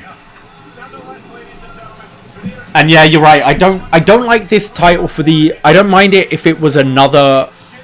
like one of the different championships, but the IC title has always stayed pretty much the same. Pretty much. George echoes your thoughts. George said, so we're at the 3-hour mark and we still have this match to finish in the women's. I mean, women's is going to get at least 30, right? This was moving very well. Yeah, this was moving very well up until this tag. And now I feel like we've hit that WWE pay-per-view. But it's also got to the point now where I'm hungry and I've had a few glasses of wine, so I'm like, ugh.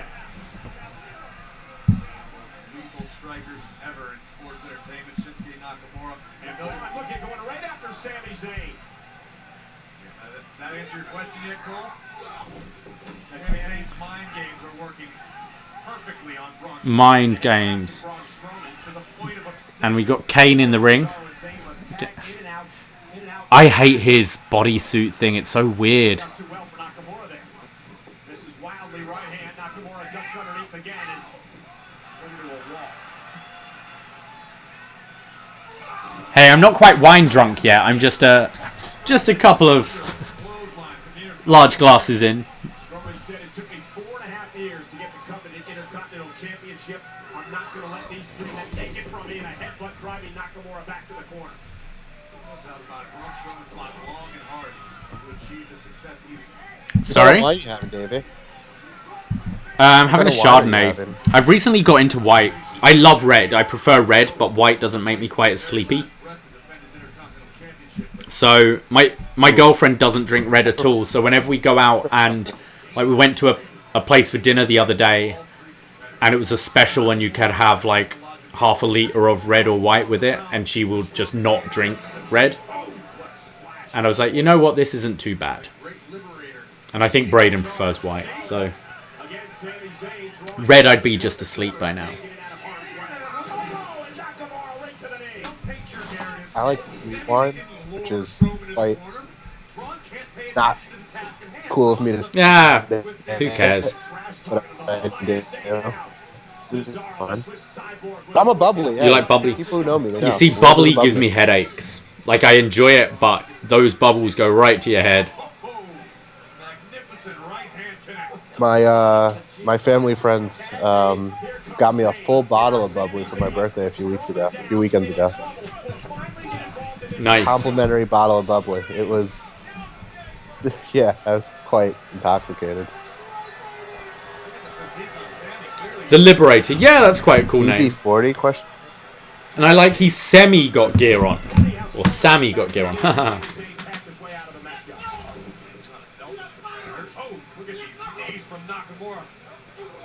So Nakamura has an entrance at a Wrestle Kingdom. Right. Davey, have I ever sent this to you? Not well. It's just it's my favorite. Is it with the women and he's got the like Empire State? Yeah, it's great. Yeah. And he comes out with all the dancers. Right alley. And I've shown that once or twice to some of my friends. David Dubel, I've not been to an AEW show. I went to All In, which kind of semi-counts, I would say. MJ, have you been to an AEW show yet? No, and I was saying maybe when you stepped away. I have every intention of going to the Blood and Guts in Newark in a few weeks. But I'm not committing to a ticket or making it there at a certain point in time because it's like the week before Mania, so we'll see what work is like and when I can sneak away. But I do plan on trying to get there at least by 8 o'clock. Probably by 6 you should go. Here is Zayn. Nice jab. And Sami Zayn now with the jabs to Strowman, continuing to toy with a monster among men. It just annoys me. Like Sammy now wrestles like he doesn't know how to wrestle. Strowman barely phased Hey, did you see that Matt Hardy said he wrote the Free to Delete? I don't know if you watched it, Davey. He wrote it with the intention of staying in WWE. Oh, really? He said the initial ending included him either doing something with Bray Wyatt, because there was a lot of like Sister Abigail and a lot of Bray Wyatt Right. overtures throughout the series. He said the other way that he wanted to end it was something with The Undertaker. Okay. And he also was angling to get brought to NXT, where he wanted to do the Broken Universe in NXT and have like a stable of guys where he could like incorporate them. Wow. And obviously he had fallbacks. Like obviously the Bucks reveal and that whole thing was a fallback, and probably always in the cards. But I watched the Free Delete stuff. I've been very big fan of it. And it was interesting because Yeah, that's. I mean, he's obviously someone who is very creative and wants to kind of exercise that muscle. But obviously, I think he also realizes that he hasn't got that many years left, and I think probably coming back with Jeff at the Mania in Orlando a couple of years ago, they probably both saw this as their swan song, their final run. And I think they could still get a great reaction when they come back for Yeah. the Hall of Fame introduction. I think he made a very interesting point about, like, at this point in his career, he can only be utilized in certain ways, and it reminded me of basketball players. Like when you get to a certain point, and you're not the young dunker you used to be, but you know how to play the For game sure, and yeah. make yourself important. I think Whoa, who just got sent into the crowd like that? Yeah. Cesaro? Now what's he doing? Why is he going under the ring? Yeah, spotted the crowd. That's a really weird thing for a babyface to be doing. Okay, who's under there? Oh, Sami. Oh, right, I'm with you. Sami ran under the ring. While Sami was on the run, but Braun is so obsessed with Sami Zayn. And turning into the step shoulder first. The monster is down. Braun's on detriment. Yeah, I'm just realizing in a month from now, this will only be halfway through the show. Don't remind You know what? The length doesn't get to me too much at Mania. I spend enough money on it that I'm glad I get like a good length show. But At least this is it'll be true. warm. Last year sucked. I was lucky enough to have a lift back last time, but yeah, it should be warm. Although I always get a cold when I go to the States anyway, because your AC is ridiculous. No, but I'm saying in the arenas and all that, like at NXT, I always end up catching a cold because it's glorious outside. So I'm out in my shorts and shorts and t-shirt, and then I go in and they decide to make it like -4 because it's hot outside. Every year.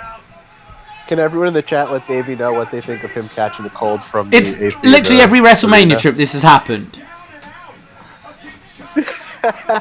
at the like Access Convention Center. I mean, it doesn't help that I'm drunk a lot of the time as well, so my body's weak.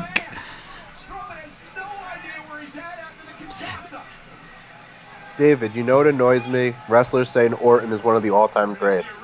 That is such an insult to actual all-time greats. I'm going to disagree. Randy Orton is an all-time great. Yeah, he's a weird one for me because I have found boring for so much of his career. Sami Zayn just pinned Braun Strowman. MJ, I think you might be onto something here. Wow.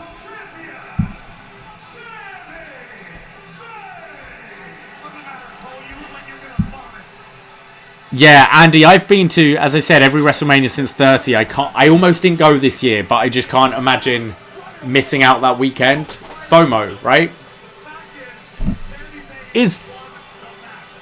So they just feuded as the new IC champion as Sami Zayn, which they had not announced how that weird. would work. Surely they're sharing it. That makes no sense. Yeah, you're right. Well, they feuded as Sami.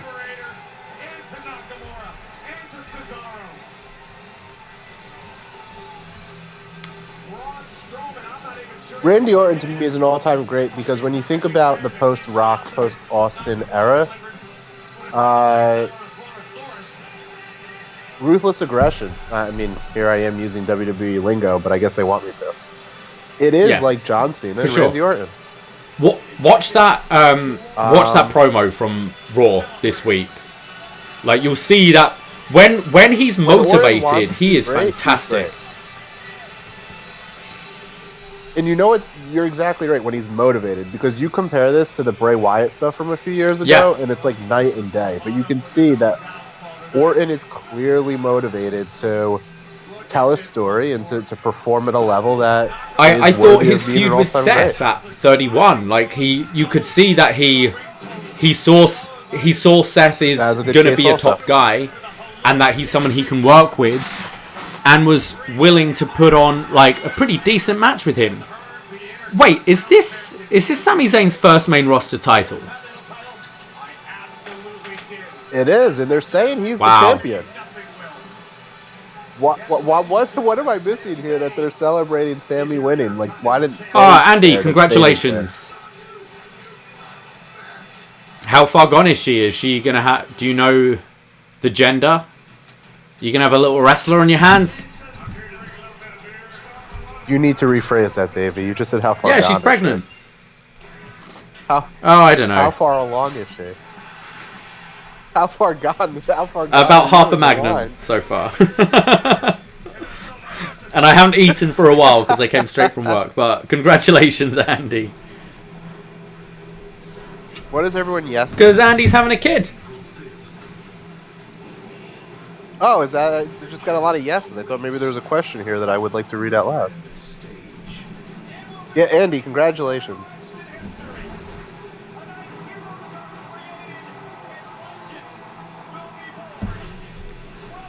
They're going to have an awesome set. It's going to be a great pirate ship.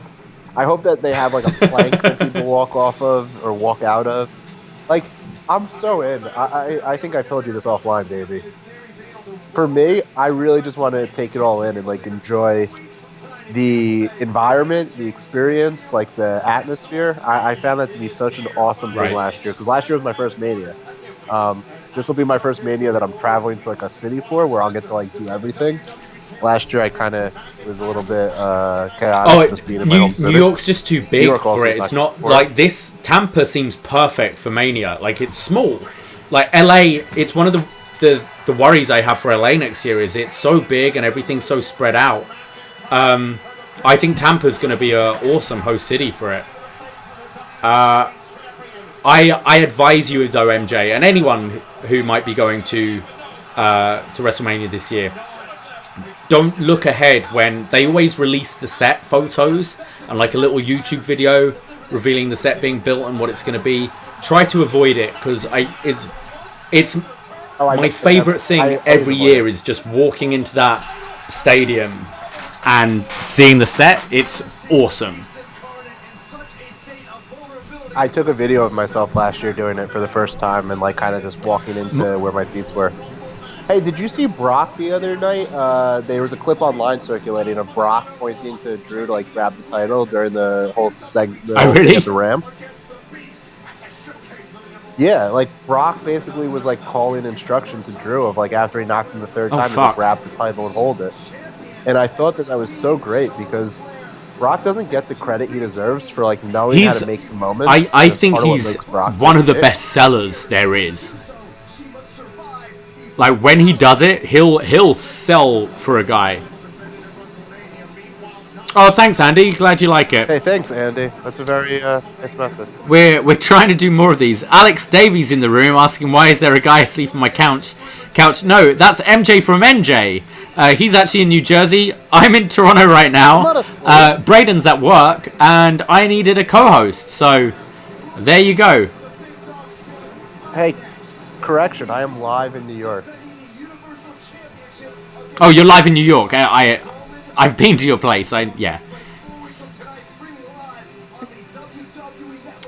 Yeah, also, I think stadiums have got way better, but my very first Mania was WrestleMania 30, and I wanted to see everything, the pre-show and everything, and it was an absolute shit show getting to the seats. I actually ended up making a formal complaint because it was dangerous. Like, people were passing out. My friend I was with, for a good like 15 minutes, her feet weren't on the floor. Because she was trapped. It was just squashed and people pushing, and I missed the whole pre-show. So allow plenty of time if you're going to WrestleMania, because you want to soak it all in. Obviously, go to John Way's show. I believe they have some sexy free parking right by the stadium. So go to John Way's show.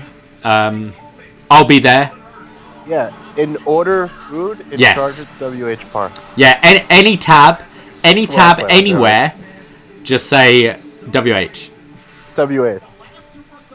When they ask what your name is for the credit card, David Duble, I like hot takes. What is it? And yeah, a real scorcher. I'm spicy hot take. David, give it to us.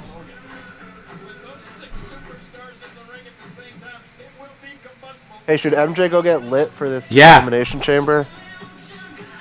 Do you want me to? Yeah, I'll put you on. I'll switch to me. You go have a break. You haven't peed in 3 hours. No, that's okay. Hey, what's this hot take? Don't leave us hanging. Gargano versus Ciampa is going to main event Tampa and is going to be the coldest main event in TakeOver history. Huh. Oof. Yeah. Davey, I'm gonna let you handle that one while I go get. You know what? Because Braden's not here, I feel like somebody in this should be lit. So I'm just quietly lit. I'm subtle about it. I told you before the show that I was coming in fresh. Oh, I didn't want to be a bad co-host. I mean, the next one of these we'll be doing will probably be the. Oh, actually, no. We'll be doing our post shows, but Tampa. If you expect a decent review from me after Takeover Tampa, I mean, come on. Look, we will have quite the crew with us at the BDE Airbnb in Tampa. I don't know if we should give spoilers of who will be down there, but the post spring break nightcap show, whatever we want to do. That is going to be a cast of characters, the likes of which I don't think I'm excited for it. It's going to be a great week. MJ, you can be right back.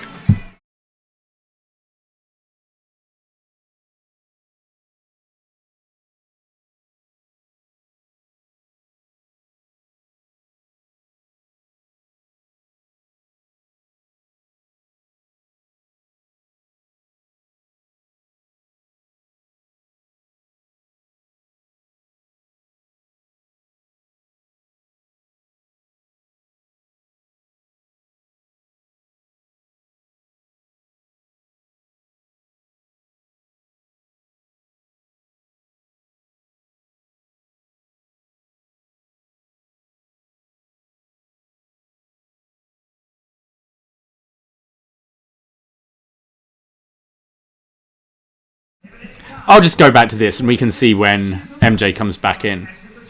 I'm sorry.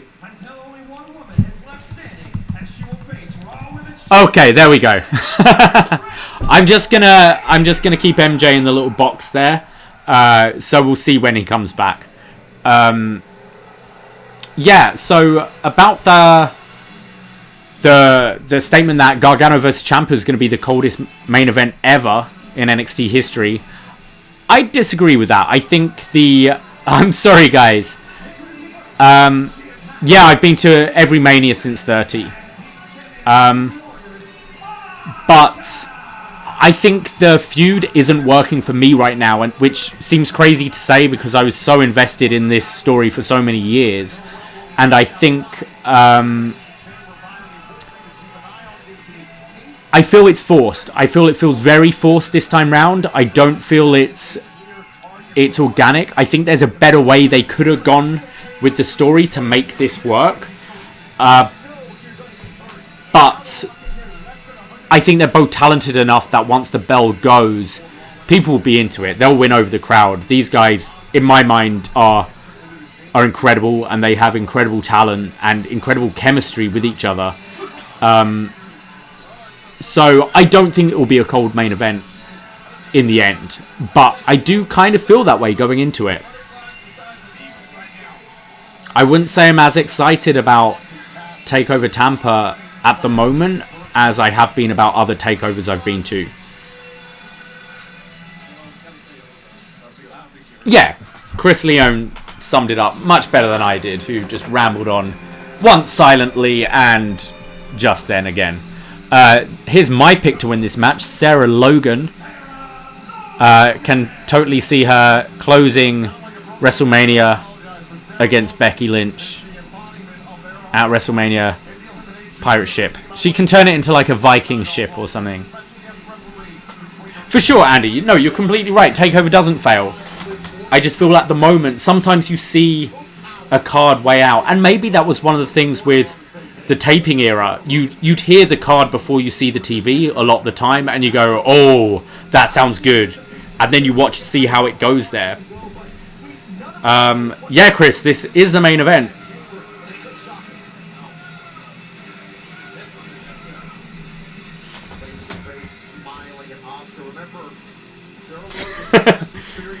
Yeah, Logan and Lynch to get the Limp Bizkit treatment.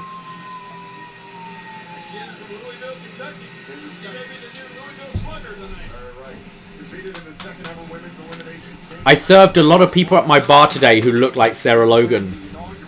There was some psychic convention going on across the road, and a lot of kind of hippies were there. Who closes Mania? Huh. I can see it being Drew and Brock. Six women at the top of their game, main eventing Elimination Chamber.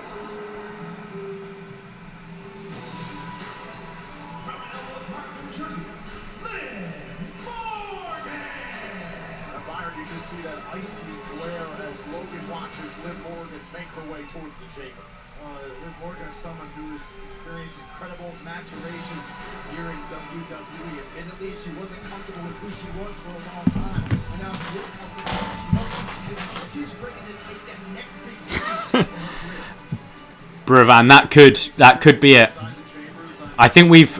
So are we all on the same page here? This is Sarah Logan's moment. Sarah Logan, Becky Lynch. Shayna can now go and feud with Braun because he has nothing to do.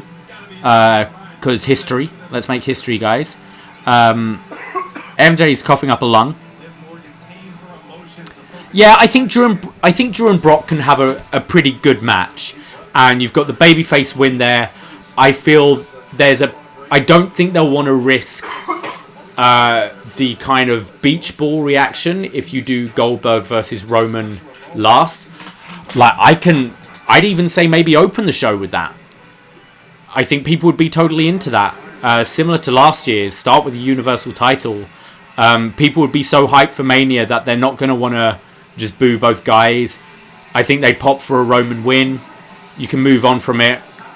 And I would say Shayna and Becky being one of your headlining matches later in the show. And I'd close with Drew and Brock.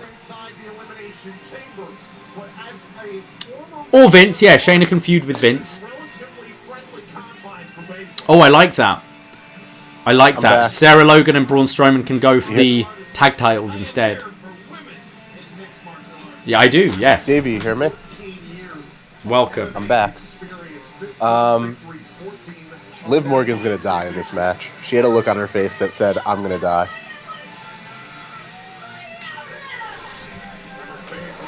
Also, Liv Morgan, 201. That's my area of Jersey.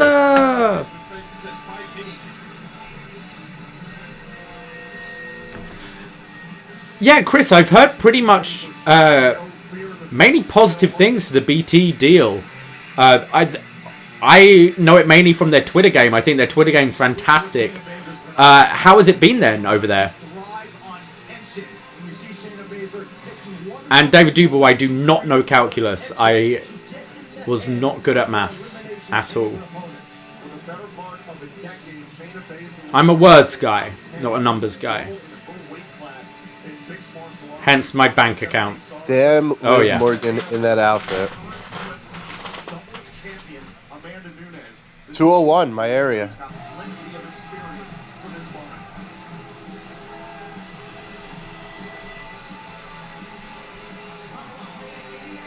So did Ruby Riott and Shayna Baszler have like a famous indie match before they got signed? That Ronda went Oh, to? was that Like, against wasn't that a Ruby? thing? I know Ronda went to a Shayna match. I didn't know it was against Ruby.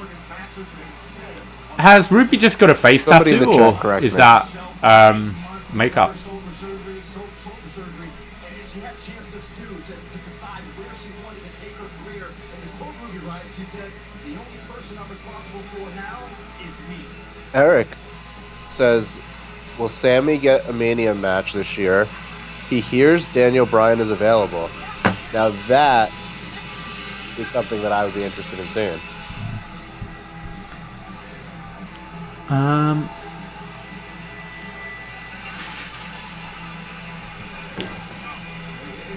Yeah, they're all SmackDown, right? The IC title is SmackDown title.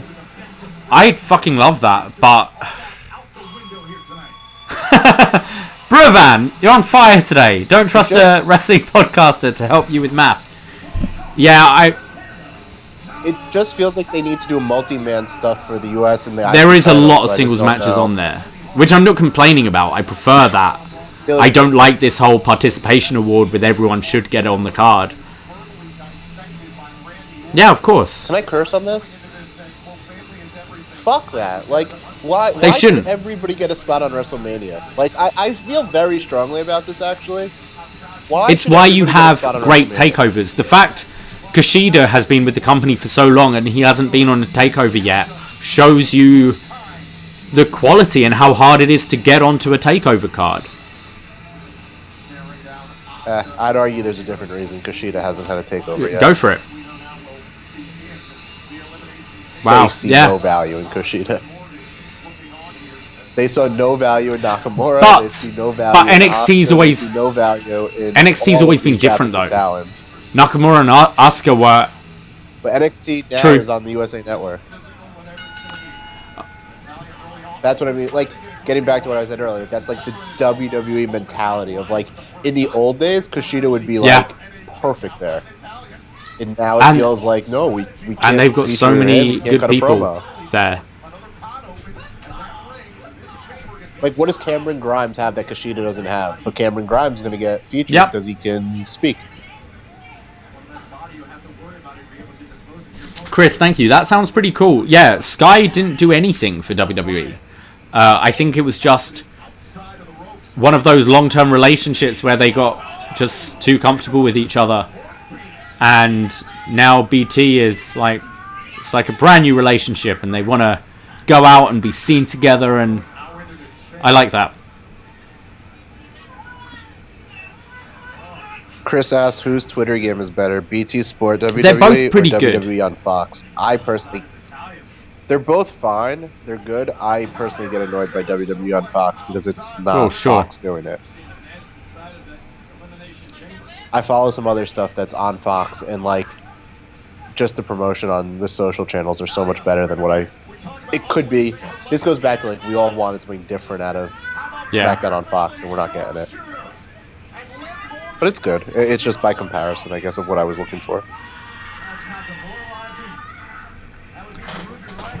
Oh, David, you're not wrong. You're not wrong at all.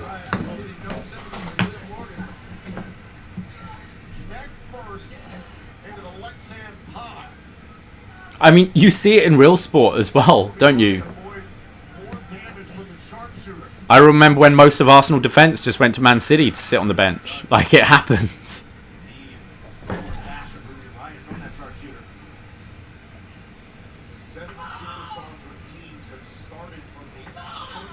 Ruby Riott would be a good character in NXT right now. She was someone that moved up quite early. Like, didn't really get her time in Hey, NXT, but was obviously talented enough to... Like, she was seasoned already, but she could have had a bit of a run there. So there's this thing called market correction, Davie, where it's like market correction. Like, this person's career is like the career that Okay. so and so could have had. Like, Yeah. sliding doors. Like, if this didn't happen, who do you think's is Ruby Riott like where she should be, or is there someone that would be a market correction for Ruby Riott? Because she disappeared. She got injured at a bad time. She had a lot of run with Ronda. Yeah. Well, I think they gave her with Ronda because she's one of the more experienced talents that is also expendable, like can have losses. Because they didn't see her at that but level. She got injured. Where do you think she would be? I'd see her right where she is Where now. do you think she'd be right now? Even if she didn't get injured after all that Yeah. time with Ronda on TV? Yeah, she was just floating around with the Riot Squad. She wasn't ever much of a singles act. I think had she have stayed in NXT longer, maybe even created this faction in NXT, there might have been something else for her. I think this faction in NXT right now would be great. Like, Riot Squad, Sarah Logan's okay. Liv was pretty bad. She's definitely improved. But I think Ruby's enough of a talent leading it that it would be better than the Shayna horsewomen thing, which the other two are just god-awful. And Hey, we talked about this with the tag team division, the tag match earlier. Ooh, that was not pretty. They just collapsed? No, she landed on a Oh, bump. boy. How likely do we think They AJPW have becomes to NXT do it Japan? more, right? I can't see it happening. I hope it doesn't happen. Oh! So, we talked about this. Oh, God. We talked about this earlier with the tag match. The women's tag division. So, Kari and Asuka have had the titles now for a while. They defended what at TLC? Is that the last time? Maybe on TV. I'm not sure. We've not seen. This is not an elimination. This is not an escape the cage match, Ruben. We've not seen the Iconics in months. Paul from New Jersey is probably not happy about that. The Riot Squad was. Ruby was out, but Sarah Logan was around, and Liv Morgan they had kept off for God knows what reason. Because they brought her back to do a lot of stuff. Like, my point is that tag division could. Oh, wait, it should be. Like, It should be.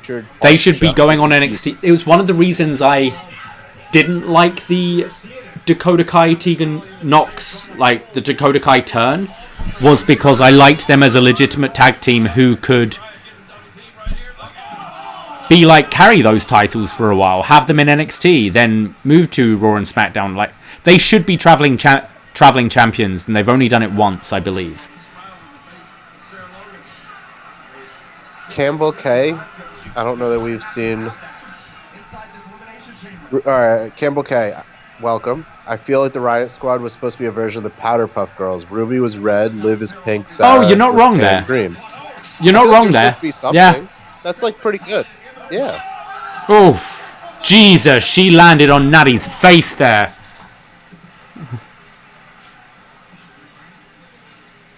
Did you see that? Watch Natty's face here. Boom! You hear the ref go, "Are you right?" And she's like, yeah. But fuck, that was a flying knee to her nose there. Poor Natty. Well, I said at the top of the show that I was a bit concerned for the safety of some of these women. I don't think you have the most experienced and graceful of and I think women that's in why this you chamber started match. with Ruby and Natty. Natty. Yeah. Like a Rumble, you need to start with a vet who can call it in the ring and kind of work it, but I think Liv Morgan's life. I'm saying that right now. I love Liv Morgan. Listen, 201, it's a hometown thing. David, they're on the different show. They're on SmackDown. There are clearly defined lines between SmackDown and Raw.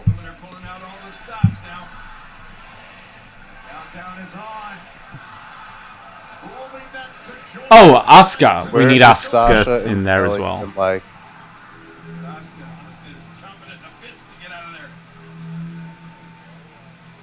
Yeah, no women's Nope. title presence at all tonight. As we said earlier, no main event presence. Like, main titles. Yeah.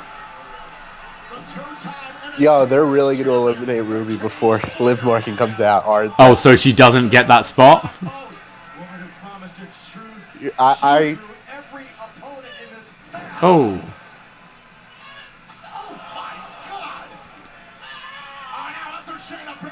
I fill in those first 3 moves with Shayna. It was, you're going to call me fucking boring? I'm going to show you.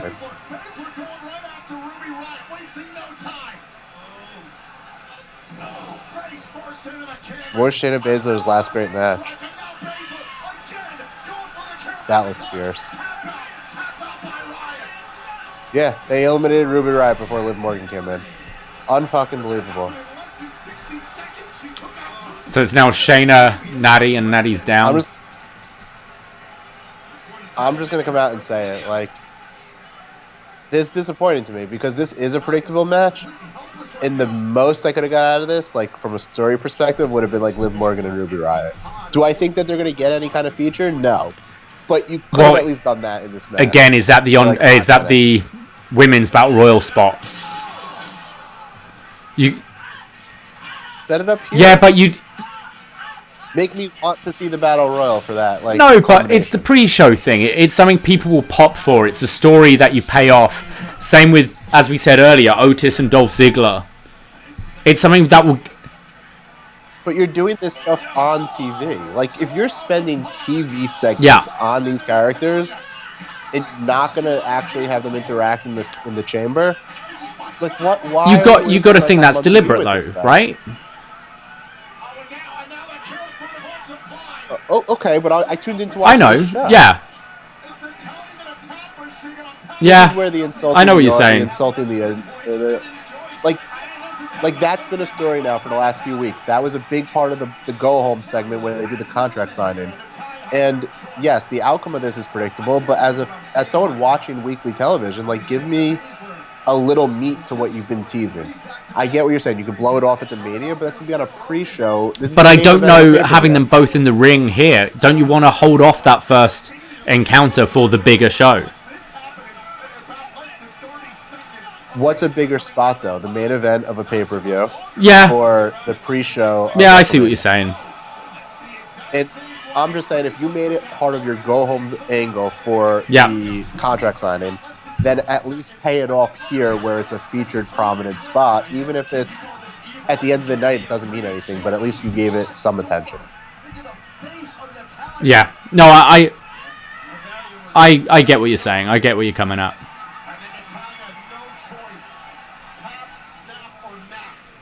Groove on Shayna Sabre Jr. I like that. SSJ.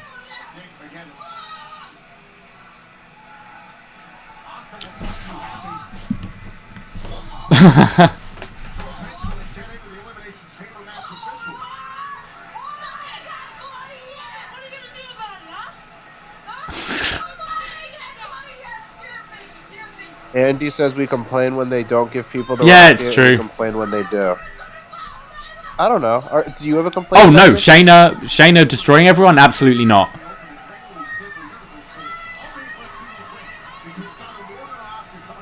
No, I think this is exactly the way to do it. You want her to feel like this incredible threat against Becky. I think Asuka's then going to take it to her more than anyone. Oh shit, is Liv gonna... Oh my god, Liv Morgan. Sorry. I still feel like Liv Morgan. Is Liv Morgan going to be the last one? Oh, Liv Morgan. No, she'll be the next. I feel like...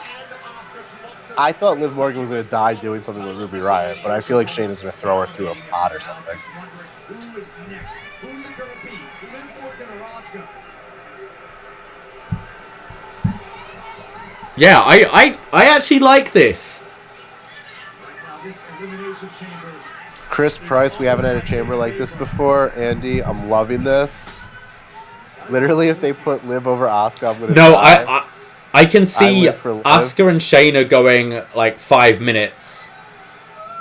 And Asuka taking it's her and then getting choked out, and then Liv being the final one in, and like has one hope spot and then dies. And then I'm gonna get it all wrong when Liv comes out right now, aren't I? Rip Liv. Oh, it's Liv. Go on, Liv. Come on, Liv. Rip Liv.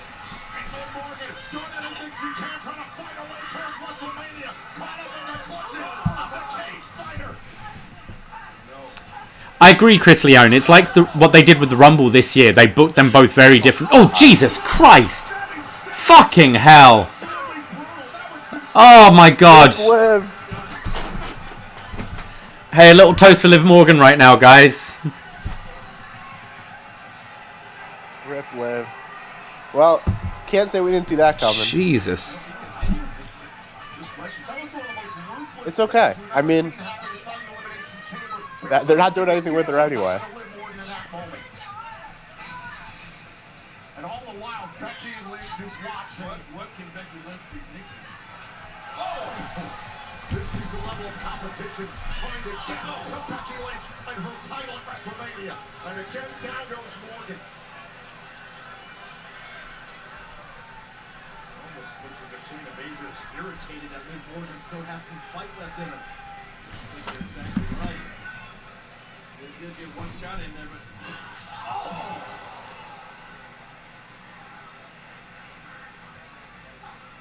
Campbell says Liv can die now and they get reborn as the undead bride that we all said like 3 months ago. I'm for that. Asuka's yelling is irritating. I like it. I like she's just giving... She's the only one that doesn't give a shit about Shayna. She's giving him all this crap, and then she's gonna get fucking killed soon. Well, that's the thing. Like her, yeah. In this moment, I don't think it's helping her. I like her doing it in general.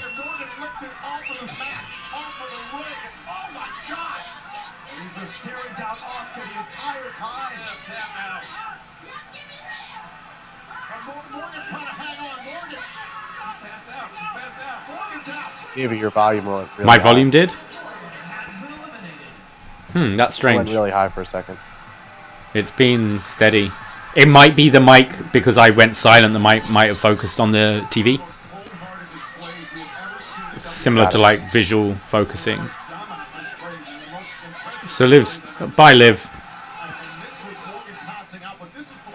Jesus. Poor Liv.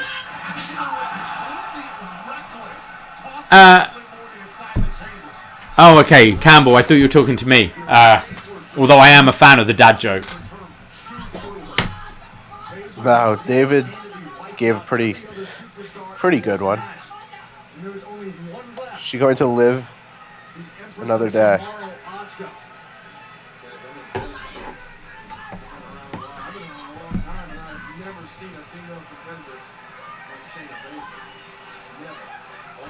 The crowd chanting, "We want Asuka." Becky Lynch and Shayna Baszler.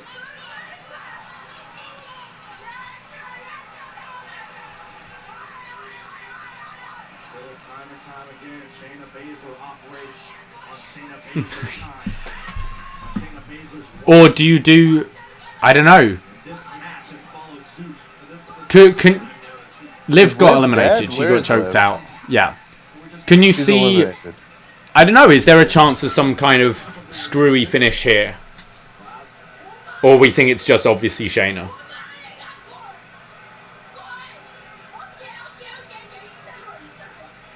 Campbell with her dad joke of her own. Long may she Bless. live in our hearts. Chris says some of these breaks are a little too long. I quite agree. like it. It's getting more heat for Shayna. Like, you've not seen this before. This is unique for a chamber match.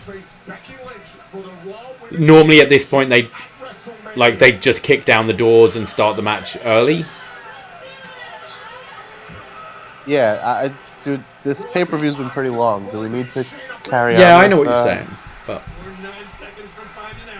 oh, Asuka first move, poison mist. I like that. Time. That'd be fantastic.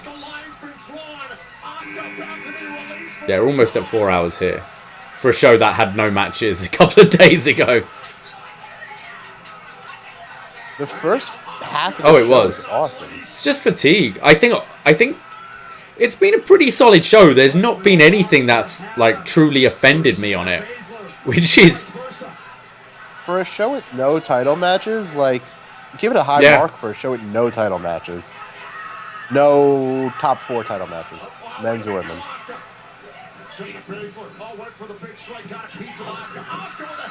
yeah.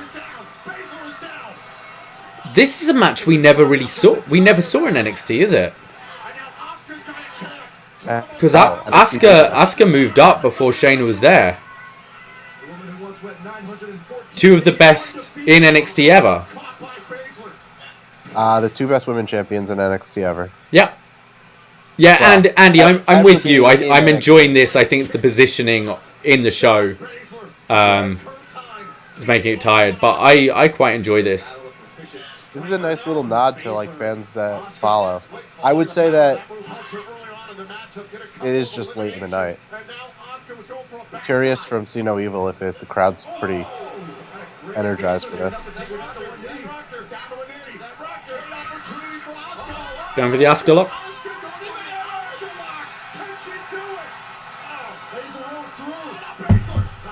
You could do you could have an Asuka win in a 3-way. Does Asuka make the match more interesting? Like in a 3-way, I mean. Yes, it makes it more interesting for me.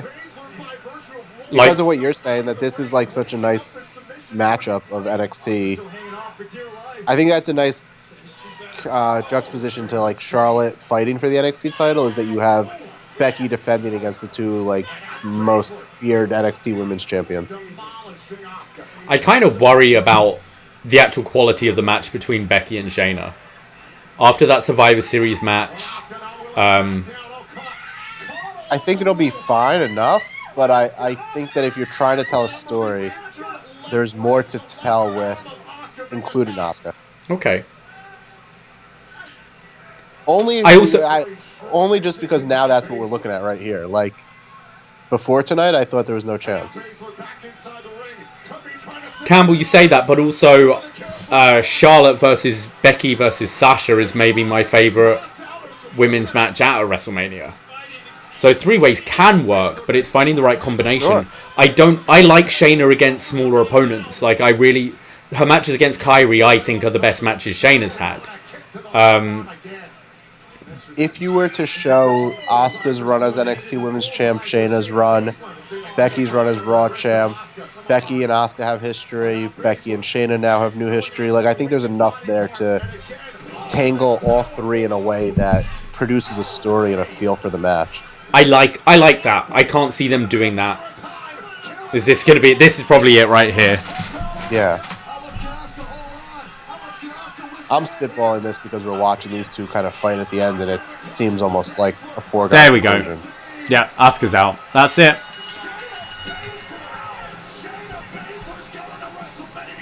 And if you pick Shayna Baszler in the predictions contest, you win. Everyone did, by the way.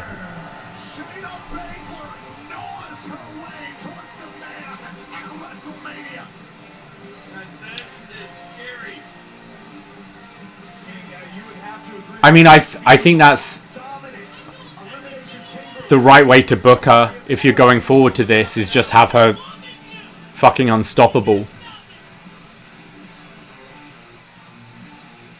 I think it would have been way more interesting with her winning the Rumble, Charlotte just randomly showing up on NXT to challenge, and this be the SmackDown Women's match.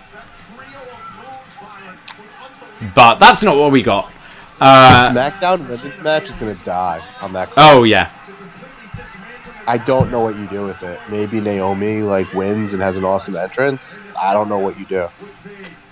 They've already done that before in Florida.